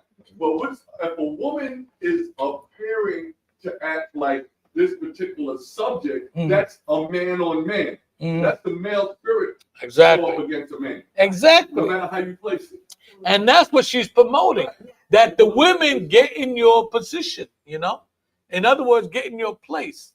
Man, that's his place, women get in your place, you know? Because she said that the man is here and he's going through all this, just like the woman is, but the man is the head. He's got other things to think about other than your emotional outbursts. And it's these emotional outbursts that keep the man from really focusing on what he's supposed to be thinking about, this word. And that's why he's all wound up, because now he can't get in the position he would like to be in. You know, he goes to work, he's still under the white man. Right. Okay. When he was in slavery, he was under the white man. The white man came and did whatever he wanted to his people, and he couldn't defend. He couldn't defend. Okay. Now he still can't defend. He can't make enough money and whatnot to take care of his family. So by the woman always, I'm gonna say yakking, but the stuff that she comes up with and distracts him from focusing on what he really should be focusing on, holds the entire family back. Okay. And Case in point, if you have a woman and if it's like that, like you said, screaming, you can't protect her because you'll never know when she's gonna pop out. If she don't know her position, if you get going back and forth trying to defend her honor, but if she's not quiet, now you distracted away from that, and then the both of y'all could die. Well, look, I don't want to get into this. It's another class, but my point is that I don't understand why the women hate us so much. You know, if it's just about the crack in the mouth, that doesn't make no sense because her book is thick. She has a whole lot of other points in there. Okay, so I think it's a little more something else. But anyway, brother, bring us back. Yep. Submission. That's what it is. Submission. Yeah. Yes. Go ahead, brother. Habakkuk 2 verse 15. Woe unto him that giveth his neighbor drink, that putteth thy bottle to him. That's 14. That's 15. Oh, 50. Okay. Go ahead. Read again. So, woe unto him that giveth his neighbor drink, that putteth thy bottle to him, and makest him drunkard also. Okay. So how does he do that? Okay. He, first of all, you don't get paid enough. When you get your check and you got the banker, you got the landlord, you got the carnet guy with their hands in your pocket before you get home. Okay? And when you get home, all you got is enough to buy a bottle of wine, just to calm your mind down, give you some peace. That's how he gets us drunk. He puts us in that kind of situation where, look, even I said it. Sometimes later for the landlord, he ain't getting paid this week. I'll give me a bottle or something. And you get your sanity back. You know what I'm saying? So this is how he does that. It's not like he's got us tied down and does, but he does it systematically. Yeah. Yeah, you're absolutely right. It takes me back into almost not the beginning, but somewhere in your teaching thing when you mentioned power. You always gotta not let substance most high get in our way. Right. Whatever the distraction is, we can't give that distraction power over the most high. Right. What happens, that becomes your main power. Oh, I got a problem? Oh, give me some drugs. I got a problem? Yes. Give me a drink. Right. But wait to the next verse. Let's see what. Yeah, go ahead. Yeah, Tyler Perry made this movie that's on Netflix. I think somebody brought it up last week, but I watched it, and it goes right directly with what you're saying, because when you get home and you just want to take the weight and the burden off for the week, and you don't have what it takes, sometimes a little wine will ease that pressure. Yeah. So it reminds me of this movie called The Straw. The what? The Straw. The Straw. Yeah. It's like the last straw. That's Okay. That's That's the that's what it means. The metaphor. Okay. The last straw. Oh, okay. I'll check that out. Yeah. See that. It actually put tears in your eyes because you really can relate to it. Okay. Yeah. Just one quick question. That's why, and you go to Amos 3, verse 3. If y'all two can't walk together, man and woman, or anybody, in agreement in this word, ain't nothing happening. Oh, we gotta be a little careful. You know what I'm saying? Because there's rules to this. Yeah. So, there's another movie. It's more of a documentary, but it's called The Diary of a Tired Black Man. I know you've seen Diary of a Tired Black Woman by what's her name? Tyler Perry. But there's a line director that directed this movie called Diary of a Tired Black Man. Okay, and it's a good movie. If you get a chance, check it out. Okay, go ahead, read. Where is it? Yeah, it's on. No, I know it's not on Netflix. You're not gonna see that on Netflix. It's in. You got to buy it. You got to buy it. No, it ain't no freebie. You got to buy that. No, it's not on cable. You got to buy it. You're gonna have to buy it. Okay. He was out in the street years ago. He was out in the street selling these things because he's an upcoming director and he want to get his stuff out there. You know what we got to do. Esau ain't gonna put it out there, but it's a good movie. It's definitely a good movie. I bought it from him. Yeah, go ahead. That thou mayest look on their nakedness.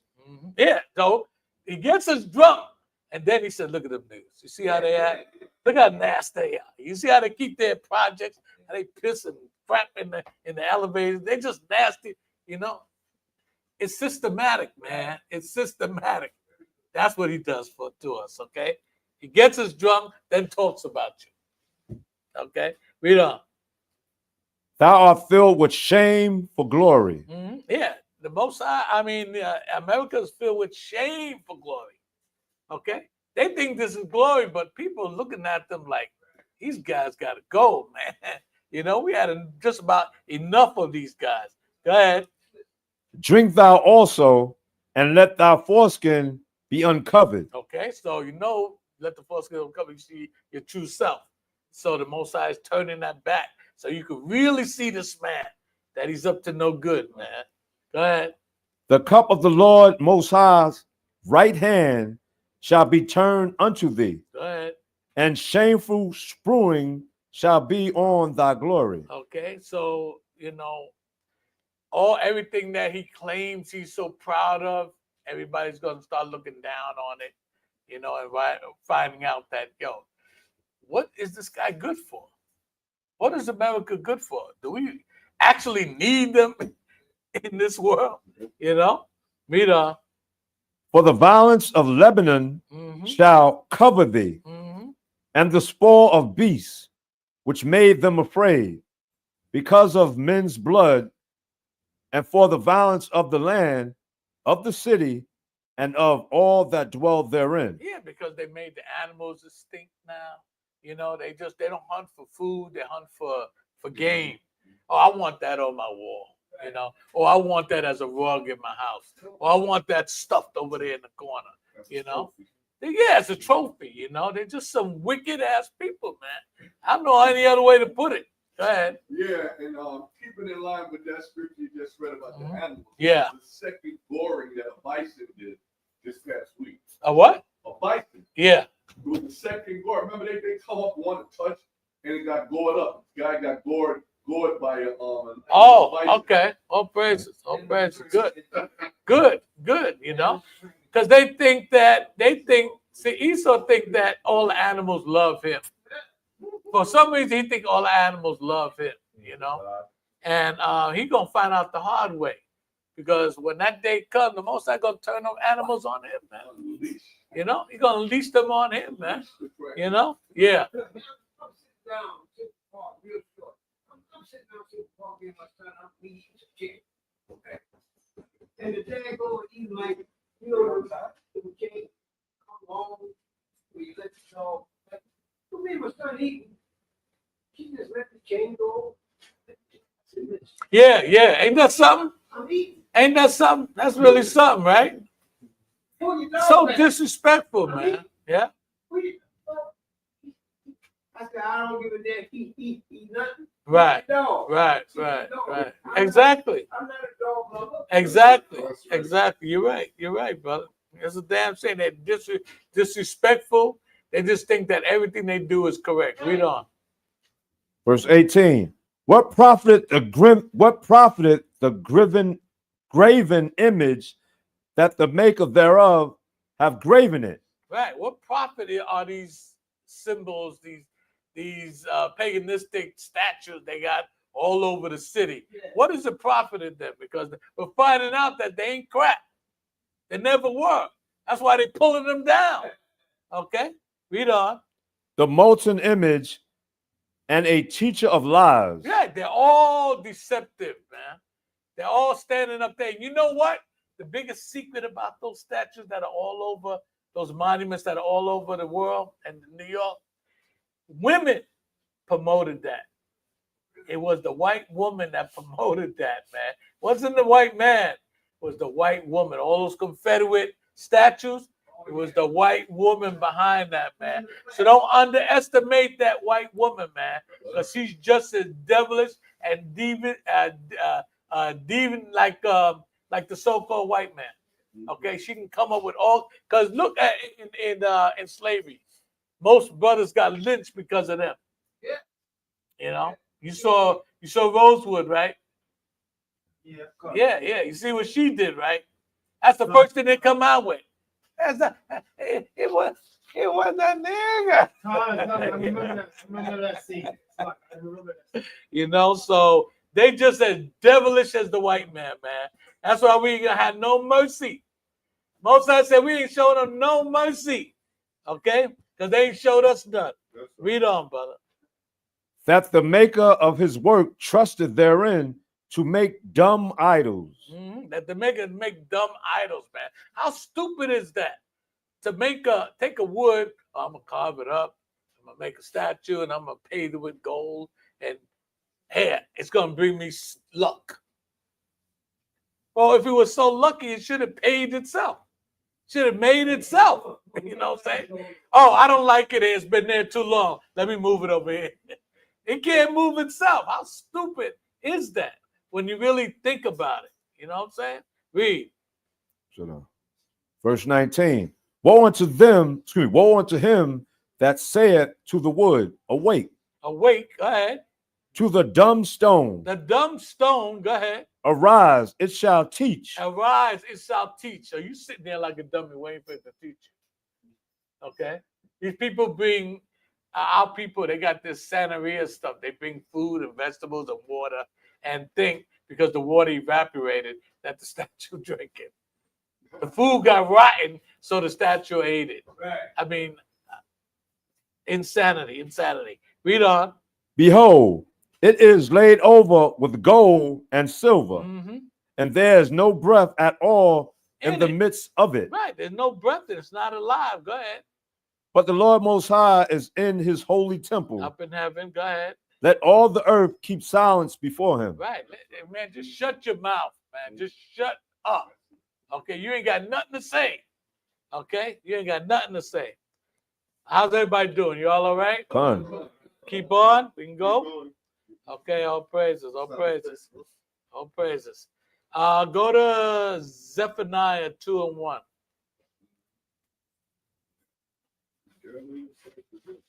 Yes, sir. Yes, sir. That book of Zephaniah, chapter 2, verse 1. Gather yourselves together, yea. That's what the Gather Most High- together. Slow down, brother. Slow down. That's why the Gather Most High- yourselves together. That's why the Most High wants us to come together, man, like we're doing today, and learning how to love each other. Okay? That's what we're supposed to be learning, how to love each other. I mean, really, get that hatred, all that misconception crap out of our heads and see our brother as our brother. Okay? The way Christ saw us, man. Christ loved us, man. See, John rested on his chest. Come on, man. That's a grown man resting on another man's chest. And there's nothing funny in that, but it's the kind of love that we have to develop. You know what I'm saying? That understanding with each other. Okay? Because in this world, there's a lot of misunderstanding, misapprehensions, stupid ideas, because we're not walking in the spirit the way we should. So that's why we come here, we study the scriptures and build our spirits up to where that spirit is going to come out. Eventually it's going to come out. It's going to come out because we have the knowledge to make it come out. Okay, if we don't study, it ain't going to come out. Okay, so you have to study, you have to pray, you got to fast. Okay, but that's the ultimate, to learn how to love, because God is love. Learn how to love your brother, man. Okay, read on. Yea, gather together, O nation not desired. Who desires us, man? We look around our neighborhood, everybody else is there but us. We've been here all our lives and we can't even get a corner store. Alone. Whatever. We can't get nothing, man. Every time we go in the store, man, there's our enemy in there. You know what I'm saying? That's depressing, man. And then they got the nerve to say, no credit card, no credit card. Wait a minute. You're in my hood. You gonna tell me I have to pay you cash? Okay, you're taking it out the neighborhood anyway. So it's a real depressing thing to see your enemy in your hood.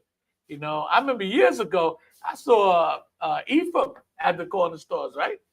At the corner stores, you would see Judah, every once in a while you had a chicken spot and whatnot. But now you don't see none of that, man. You don't even see Ephraim in the stores no more. They're all Arabs and yeah. All in our neighborhood, taking our money out, man. And treating us like crap, man. Treating us like crap. I just boycott them. I said, look, man, if I can't use my card, you ain't getting nothing. I don't even go to them anyway because, condition-wise. The only two stores in our neighborhood is the church and the liquor store. That's it. You're right. When you think about it, yeah, that's it. Those are the only two places where you're going to see Judah, or Benjamin or whatever. He's right about that. I'm going to remember that one. Yeah. Read on. Before the decree bring forth, before the day pass as the chaff. You see? So we got to get ourselves together, man, before the Most High come back. Okay, and wreak havoc, We got to get ourselves together. I mean, we got to get into some deep studying, man. We got to change this body. Yeah, Most High gonna change it. But there's stuff we can do too. Okay, Believe me, there's a lot of things we can do too. Like for instance, what time we start Sabbath class? Okay, y'all know it, right? So that's one thing we can do. Let's get in there on time so we can get going. Okay. Now, if you can make it Friday, all praises. But we have to start making these efforts. Okay, we have to. It's not a question about it. Okay, we're not asking. Most High demands it. Okay, so we got to stop putting the Most High before this world. Oh, go ahead, brother. Read. Before the fierce anger of the Lord Most High come upon you. Before the You hear day, that? Before the fierce anger of the Lord come upon you. You know what kind of anger that is? You better look back these 500 years. Most High has some anger. You know. You ever read this book, 100 Years of Lynching? The newspaper, there is a book full of newspaper articles dating back to the 1800s, 1700s, 1800s, I think. And story after story about brothers getting lynched, brothers getting skin peeled off them, brothers getting burned, for all kind of nonsense, all kind of nonsense. So Mosai has an anger, and a fierce one. Go ahead. before the day of the Lord Most High's anger come upon you, Right. seek ye the Lord Most High, all ye meek of the earth. Okay, put that down and go to Revelations 4:24. Okay, we're in the final stretch. Hang in there, but Read out the book of Revelation, chapter 4. 18 and 4. Or 18. 18 and 4. Read the book of Revelation, chapter 18, verse 4. And I heard another voice from heaven saying, come out of her, my people. Right? So the Most High is saying, come out of Americanism. Come out of Americanism, man. Stop putting this world before the Most High, man. You have to go into yourself and find out, man, what are these obstacles that we keep on putting in front of ourselves, It's like when you want to diet. You don't want to eat these food, but your flesh craves them. Your flesh craves them, man. And you say, no. But the flesh says, oh, yes, you are. You get that whiff, you get that aroma, you don't feel like cooking, and bam, there you go. Okay? But you have to learn, if you want to progress, you have to learn to be stronger than that. You got to put that to the side, man. Let that spirit rule. See, we let the flesh rule too much. You got to learn to let the spirit rule. Okay? That first instinct, okay, that you say, I should have. That's the one we need to follow. Read on. And that ye that ye be not partakers of her sins. Right, because if you don't come in this truth and get your act together, you're going to be partakers of Esau's sins, America's sins. You're definitely going to be a part of it. Go ahead. And that ye receive not of her plagues. Right, there's going to be plagues and everything, man. That's not going to be a pretty sight. Go ahead.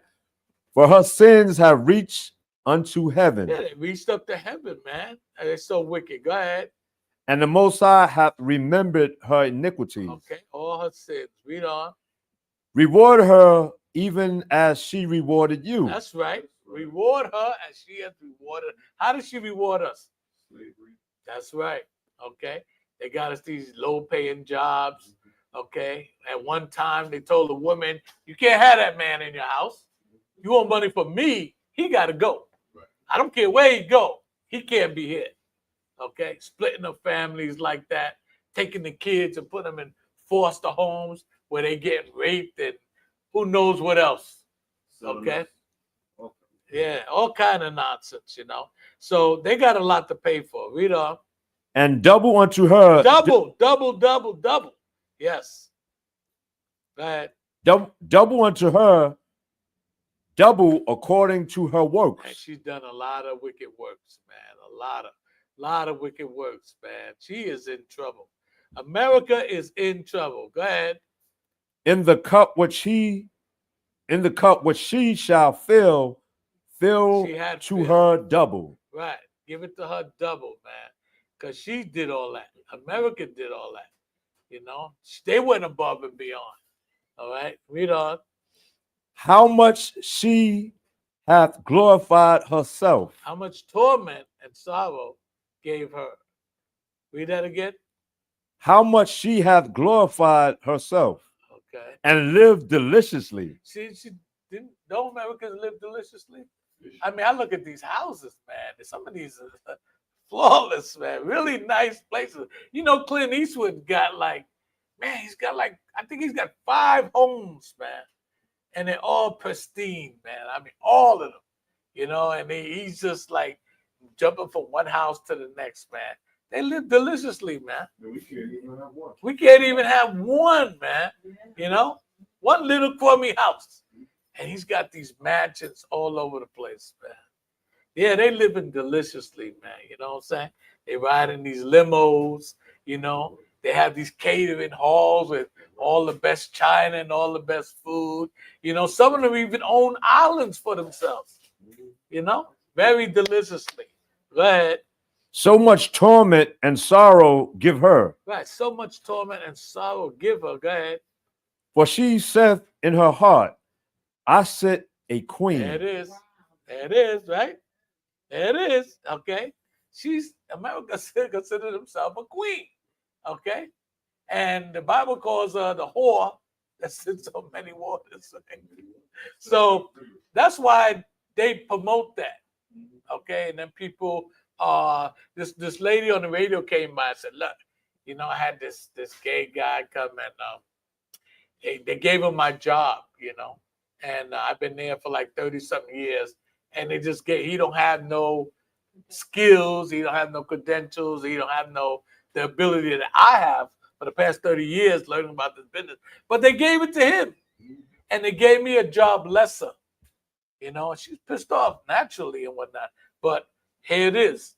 You know, they promote that kind of lifestyle. Okay. Go ahead. Yeah. And am no widow. And she is no widow. Okay. I mean, she ain't got a man. Go ahead. And shall see no sorrow. And shall see no sorrow. Okay. Go ahead. Therefore shall her plagues come in one day. What must I say? One day. Therefore, for talking all that crap, one day, man. Go ahead. Death. Death. And mourning. And mourning. And famine. And famine. Okay. Gonna come to America, man. Okay. In one day, they're gonna see it. Go ahead. And she shall be utterly burnt with fire. This place is gonna burn, baby, burn. It's gonna burn, baby, burn. Not to mention all the gas lines they got running through the streets of America and cities, you know, and the oil and gas that's out there in the ocean. When them nuclear bombs hit, man, this place is gonna go up like a torch, man. You're gonna really see hell, then, man. Yeah. And a lot of the school shootings that's been going on for years is her losing her children. She said she's not a widow, but a lot of them people are widows behind Columbine going way back. Every year, almost 200 people, right. Students, and they're always Esau. Right. Basically, sometimes Jake get mixed in, but yeah, basically Esau. Yeah, he do that kind of stuff. Still on fight. Go ahead. And everybody is, these other nations, the countries are learning of her horrible ways now, because in countries where this stuff has never happened before, there was a school shooting, I think in, I believe they said it was Australia or someplace, where there has never even been guns. Wow. Really? Yeah. Man, what city is that? What country is that? Really? They said people don't have guns. Wow. That's right. That's why they're trying to make that over here. But that ain't gonna happen. Go ahead. You know. For strong is the Lord Other One, Most High Power. Strong is the Most High Power. Yes. Who judged her. And he's the one that's gonna judge America, man. That's why title of my class is Wait Ye Upon Him. He's the one that's going to get us out of here because he put us in here. Okay? Go ahead. And the kings of the earth who have committed fornication and lived deliciously All with these her. other countries live deliciously too, man. You know what I'm saying?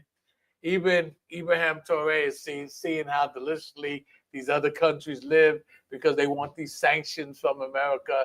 You know, they all got Mercedes Benzes and limos and Rolls Royces. And he's saying, look, I don't need none of that. I'm just here for my people. Let me get my nation together, and that stuff will come later. And he's seeing that difference and whatnot, you know. So all these other nations that have been living deliciously with America, they're going to be taken down also. Go ahead. Shall bewail her and lament for her. Yeah, they go, oh, man, they go on meal ticket. Wow, man. We thought they would never go down. We thought she would never die out, man. We just assumed that she would be here forever. Go ahead. When they shall see the smoke of her burning. When they shall see the smoke of her burning, because this place is going to burn, baby, burn, man. It is going to burn. Go ahead. Standing afar off. For the fear of her torment. Right. Hey, I don't want to get caught up in that, man. Let me keep my distance. Go ahead. Saying, alas, alas, the great city Babylon, that mighty city, for in 1 hour is thy judgment come. 1 hour. Okay? 1 hour. They've been here for what, 500 years? 1 hour. Most are going to destroy all that, man. It's going to be a long hour. Man, I don't know the way time's moving. 1 hour, man. Everything they work for, live for, is going to be gone. It's going to be smoldering and smoke and fire and ashes, man. That's a beautiful thing, man. All praises to the Most High. Can I hit this, Isaiah? Yeah, go ahead, brother. Isaiah chapter 47, verse 1. Come down and sit in the dust, O virgin daughter of Babylon. Sit on the ground. Mm-hmm. There is no throne, O daughter of the Chaldeans. Yep. For thou shalt no more be called tender and delicate. Right. Exactly. That's what she thinks she is, because that's what she says. She's a lady, and she ain't gonna be no widow. Yeah, she ain't gonna be no widow. You know, ain't nothing gonna happen to her. Most High gonna touch her. He gonna just touch her. He gonna just touch her. Let me read 3. Yeah, go ahead. Go ahead, brother. Thy nakedness shall be uncovered. Yea, thy shame shall be seen. I will take vengeance, and I won't meet thee as a man. Look at that. Look at that. That's right. Yeah, he ain't coming down here like Yahushua came down. He's coming down with force and power, and using their own weapons against them. All them weapons they got. Putin's got this missile that keeps America in check. It's the missile that all the other new missiles are copying from. But Putin got it on lock. So United States know to keep their distance when it comes to that. You know what I'm saying? So, the Most High going to use their own weapons to set them up. They didn't understand that, we're going to run gas lines through the city, to make gas to every home. That was just an accident out there where they spilled all that oil. They didn't understand. The Most High was setting them up for this. Right. That's how this place is going to keep burning. Because all this stuff is going to ignite, man, when them bombs hit, man. You ain't going to be able to put this sucker out. This thing is going to burn for decades and decades, man. It's going to be a memorial. Yes. It's going to be a memorial, man. The lake of fire. Right. There's so much stuff to ignite right now. It's crazy, man. Yeah. All that glass building, man. Wow, man. People going to get sliced and diced, man. Yeah, Mike. Hey, just to show you when I see the news when the house explode with the gas leak. When the what? When the house explode with the gas leak. Yeah. Everything flat.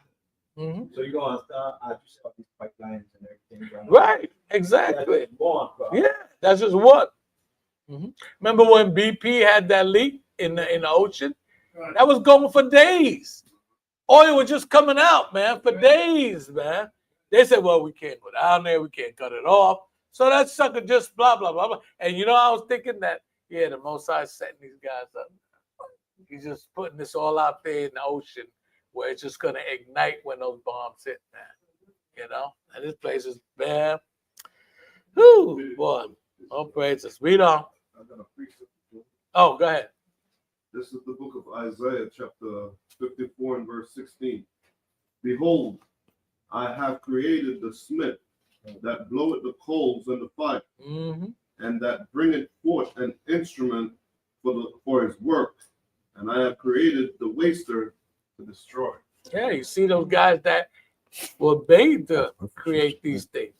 They thought it was for, well, we're going to dominate. No, you're going to get dominated. That's what's going to happen. Them weapons, the mass destruction weapons, are for you. They're not for the entire world. They're for you, man. And they're going to find that out the hard way. Read on. And the merchants of the earth shall weep and mourn over her, for no man buyeth their merchandise anymore. That's right.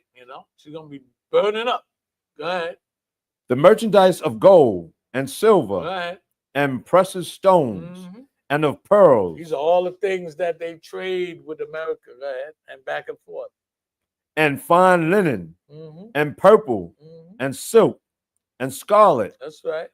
And all thine wood and all manner vessels of ivory. Yeah, you know about the ivory, how they just took the tusk off the elephants or even shot them, killed them just for the tusk and whatnot. They do that to rhinos too, man. That's why even the animals going to be glad that this man's dead. That's why the most are going to switch them up too, man. Lions going to eat straw and whatnot. Because there ain't going to be nobody to come against them, man. It's not going to be necessary for a lion to be a man-eater anymore. I thought it was very interesting what Laura was saying about how even the animals are revolting. We had seen more whales attacking people than I have seen in ages. Whales? Whales. Really? Swallowing up boats. Wow. Yeah. Have you seen all these videos? Yeah, I'm about to check that out. Swallowing up boats. I mean, and I'm not talking about the orcas. Right. Yeah, you talk about whales, humpback whales. Humpbacks. Yeah. I mean, just take a boat out. Wow. Just taking boats out. You have that, and they also show orcas actually coming up on the beach. Wow. Like, get out of here. The seal. Wow. Yeah. Wow. Yeah, I mean, they're even attacking everything and everybody. I mean, and whale is a huge. That whale is. You ever been to the Museum of Natural History? Oh, I love that. They got a stuffed whale right there, man. Them suckers are huge, man. I took a picture with that whale and I sent it to everybody going, I caught a fish. I can't even imagine how they hunt them things, man, back in the day with the spears that they had. I mean, the sucker's so huge, man. And then they cut it up and, do what they got to do. But that sucker is huge, man. Read. Shut up. And all manner vessels of most precious wood and of brass and iron and marble. So America's been busy, man. You know what I'm saying? They've been busy throughout the world, stealing, robbing. Go ahead. And cinnamon and odors and ointments and frankincense and wine and oil. See how busy they've been, man? They've been making money, man. One way or another. Go ahead. And fine flour and wheat and beasts and sheep and horses and chariots. Yes, sir. And slaves. And slaves. And slaves. Don't forget the slaves. Okay? And slaves, man. That was their big commodity. There's a section in Roots where the guy said, oh, the heavens or the gods look down on us with favor in a triangle format because they go and pick up slaves, they go somewhere else to pick up the spices, and then they come to America. Then they do it all over again. Okay. So he said, slaves, spices, America, slave, spices, America. And he said, all the gods just look down on us with favor in that fashion. Go ahead. And souls of men. And souls of men, which they still doing today, thank you. Okay? Because every time I see that stupid basketball games, I look at our people, man. It's really sad to see. Really sad to see. And don't tell them that the white man ain't our friend. Go ahead. And the fruits that thy soul lusted after are departed from thee. Yeah, that's all that wickedness and rape and men on men, women on women, and all that nasty stuff. Go ahead. And all things which were dainty and goodly are departed from thee. Okay, so they can't relax anymore like they used to. Okay, have the servants do that. That's why they're trying to build these robots. They want to get that back. They say, look, the robot ain't gonna talk back to us. They ain't gonna not do what we tell them. You know what I'm saying? They said that's how we wanted the niggas. You know what I'm saying? But nah, they got hit and they talk back and they run away and they start trouble. Okay, so let's build a robot. That way we won't have that problem no more. But little do they know about that AI, man. That thing gonna turn on them too. Huh? Yeah, never able to come to the knowledge of the truth, right? Go ahead. And thou shalt find them no more at all. Right, we ain't gonna find these devils no more at all. Go ahead. The merchants of these things which were made rich by her shall stand afar off for the fear of her torment, weeping and wailing. Go ahead. And saying, alas, alas, that great city that was clothed in fine linen and purple and scarlet and decked with gold and precious stones and pearls, for in 1 hour so great riches is come to naught. And every shipmaster and all the company in ships, the sailors, as many as trade by sea, stood afar off. Yeah, watching this baby burn. Go ahead. And cried when they saw the smoke of her burning, saying, what city is like unto this great city? And they cast dust on their heads and cried, weeping and wailing, saying, alas, alas, that great city. Because they know time is up. The game is up, man. No more of this, well, we just gonna get over on the niggas. That ain't gonna happen. No more money. Yeah, they ain't making no more money, man. They're all in our hood, taking our money and whatnot. That ain't gonna happen no more, man. That's over with. Okay? And they know it. That's why they down there putting that ash on their head and feeling all sorry. Oh man, you mean that we can't go there anymore and rip these people off? Go ahead. Wherein were made rich all that had ships in the sea by reason of her costliness. Go ahead. For in 1 hour is she made desolate. In 1 hour. In 1 hour, Esau. In 1 hour, the Most High gonna destroy you, man. The third time he repeats. Yes, he gonna destroy them, man. In 1 hour. That's all it's gonna take, Esau. Read. 60 minutes. Go ahead. Rejoice over her, thou heaven, and ye holy apostles and prophets, for the Most High hath avenged you on her. All praises. All praises. That's right. That's right, man. That's right. And we waiting for that day, man. We waiting for that day, man. Yeah. When it say rejoice over her, thou heaven, is that speaking about the angel? Yeah. Nice. That's the angelic body. Okay. It's telling the prophets to rejoice, and it's letting us know we got to rejoice too. Okay. And we all got to rejoice, man. We rejoice. We're rejoicing now just knowing that that's coming. Okay. We're not even worried about you, white man. We already know you're done. You are done, man. Go ahead. And a mighty angel took up a stone like a great milestone and cast it into the sea, Go ahead. saying, Thus with violence shall that great city Babylon That's right. be thrown down, That's right. That's right. and shall be found no more at all. You see that, man? You see, because how did they get this country? In violence, man. So how do you expect it to get any better? It's only going to get worse, man. Okay? So yeah, in violence you got it, and in violence you going out, man, you know? Because, you know, it killed me when they used to ask Malcolm, oh, and you are inciting the violent act, you know? When all we're doing is defending ourselves. You know, they never say that Esau was violent, okay? They always say that, well, oh yeah, so you're promoting the violent act. I said, man, and Malcolm used to get him all the time, man. He used to correct them all the time right there. I wouldn't call it violence, okay? When somebody's being attacked, you know, he's defending himself or whatnot. You know, you would do the same thing. Go ahead, 22. And the voice of harpers and musicians and of pipers and trumpeters shall be heard no more. At all envy. All that lousy music and their rap and all that crap, all that's going out too, man.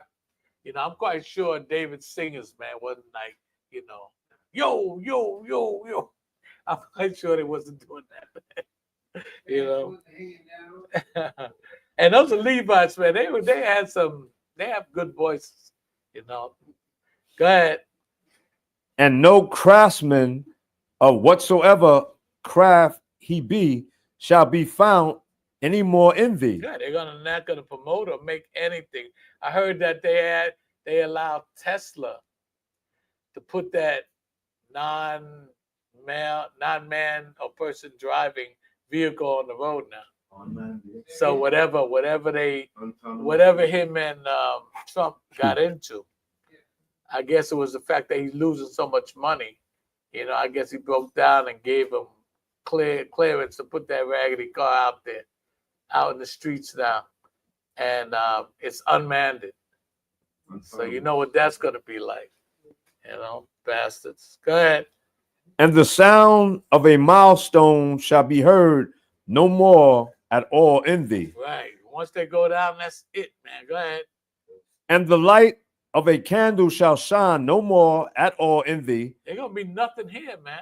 Nothing here. The only thing that's gonna be shining is that fire blazing. Go ahead.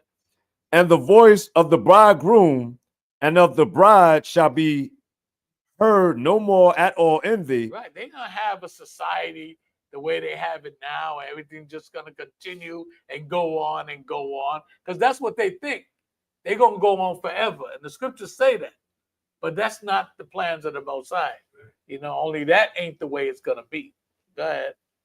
For thy merchants were the great men of the earth. For by thy sorceries, okay, their witchcraft, their sorceries. This is how they kept going like that. You know, and when you talk about Diddy and his crap, they got into his sorceries too, man. They were doing all that witchcraft and all that seances and all that crap in there, man. That's why they were being so wicked, man. You know? Now he got caught and he's all upset. Why they all keeping me in here? Okay? They're the one taught me how to do this stuff. Okay, well, you shouldn't have got in there in the first place doing that stuff. You know, so he's all upset now. Go ahead. Were all nations deceived? They were all deceived by their sorcery and their witchcraft, okay? We were deceived too at one time, man. We was eating pork and all that, okay? We thought that Caesar Borgia was the man in some way or fashion, okay? But the Most High pulled us out of that stuff, man. Go ahead. And in her was found the blood of prophets and of saints. That's right. That's right. And of all that were slain upon the earth. Yep. And they killed us all, man. They killed us all. Now jump from there and go to Deuteronomy 10 and 12. We're almost done, people. Hang in there a little while longer, few more minutes. I didn't mean to go this long, but it's gotten good to me, so I'm pushing it. No, that's right. Oh, praise. We have the book of Deuteronomy chapter 10, verse 12. And now, Israel, And now, Israel, why doth the Lord Most High thy power require of thee? so what is the Most High requiring of us now, man? Okay? At this stage in our life, in history, and in the world, what is he requiring of the Israelites? Go ahead. But to fear the Lord Most High, thy omnipotent power, to walk in all his ways. To fear the Most High, to walk in his ways, meaning keeping his commandments. All those out there that say the commandments are done away with, you're in a lot of trouble because the commandments are not done away with. Okay, if Esau got commandments, you ought to know the Most High got commandments. Okay, if he commands you not to take a red light, that's a commandment. Okay, and you obey it. So you're going to say Esau got commandments, but the Most High don't have no commandments? You can do whatever you want? That's nonsense. Okay? Go ahead. And to love him. And to love him. Okay? This love, again, man, is so much emphasized that this is what we're striving for. We're striving to develop that kind of love where we can see it in each other. That's the love we're looking for. Go ahead. To serve the Lord Most High thy power. To serve him. With all thine heart, and with all thy soul. Right, with all thy heart and with all thy soul. If we start the class at 12, let's be here. Okay, if we can make it Friday, let's be here. Okay, you got to make that effort. You got to make that effort because time is running out. Time is running out, man. We want to be on our best, on our top-notch game when Yahushua come back, man. You know? That's what we want to be, man. You know, and if we lacking in any way, we better get it straight before that time comes, man. I'm just saying, say it like that. Go ahead. To keep the commandments of the Lord Most High and his statutes. Commandments and his statutes, okay? Go ahead. Which I, the Most High, command thee this day for thy good. Right, which the Most High commands us that day when Moses gave us the law for our good, okay? But we went the other way, we know that. But now we're coming out of that. Hold that and get 1 Corinthians 1 and 26. A few more scriptures. In that book of 1 Corinthians, chapter 1, verse 26. For ye see your calling, brethren, how that not many wise men after the flesh, not many mighty, not many noble are called. You see? So you look at your calling, man. Look at us. Okay? We're not in no big executive type mansion or in some kind of political job situation now or making any kind of direct decisions on the world and its ideologies. We're not like that. The Most High ain't calling them. Okay? The Most High is not calling them. Look around. The Most High is not calling them. So you can consider yourself honorable that the Most High has called you in here. Okay? It's a great gift. It's a great calling. It's a great knowledge to know that, man, the Most High had called me out that madness. Okay? Look back where you were before you came in here. Look at that. Read on. But 27. Yeah, no 27.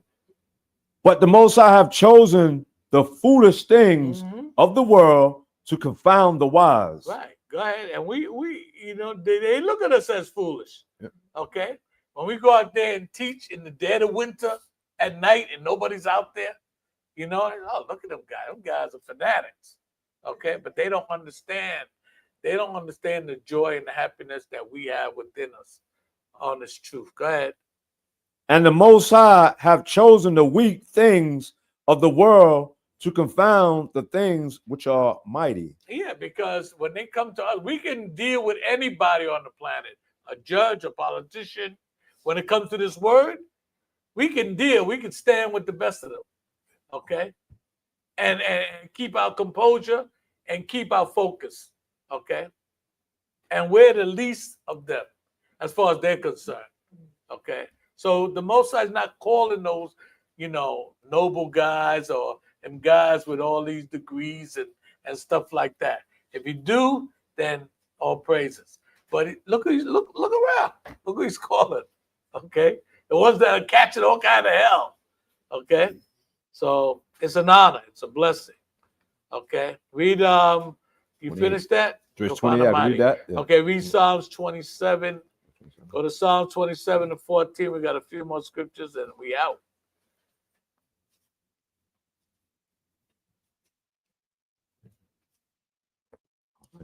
Now the book of Psalms. You read this Chapter earlier, but 27. we're going to reiterate. Go ahead. Now the book of Psalms, chapter 27, verse 14. Wait on the Lord Most High. Wait on the Most High. That's the title of my class. Wait ye upon me. Okay. Wait for the Most High.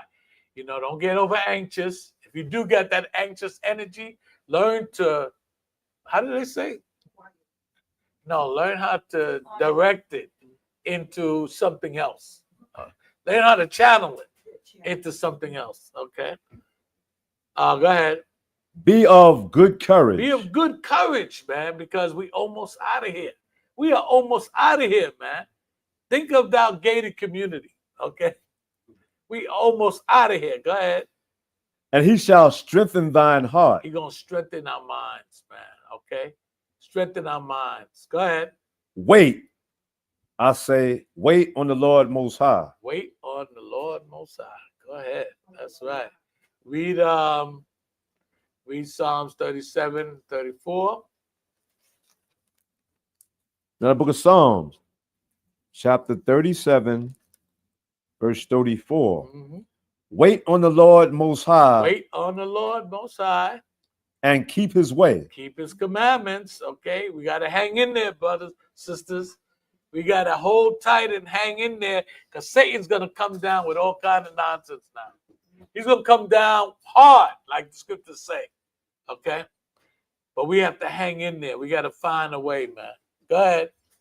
And he shall exalt thee to inherit the land. We're going to inherit our land, man. By staying in here, we're going to make it. Staying in this truth, we're going to make it, man. Go ahead. When the wicked are cut off, when Esau's cut off, go ahead. Thou shalt see it. We'll see it then. Okay. After Most I get finished with his behind that 1 hour, we off. Go to Exodus 14 and 13. 2 more scriptures, and that's it. That book of Exodus.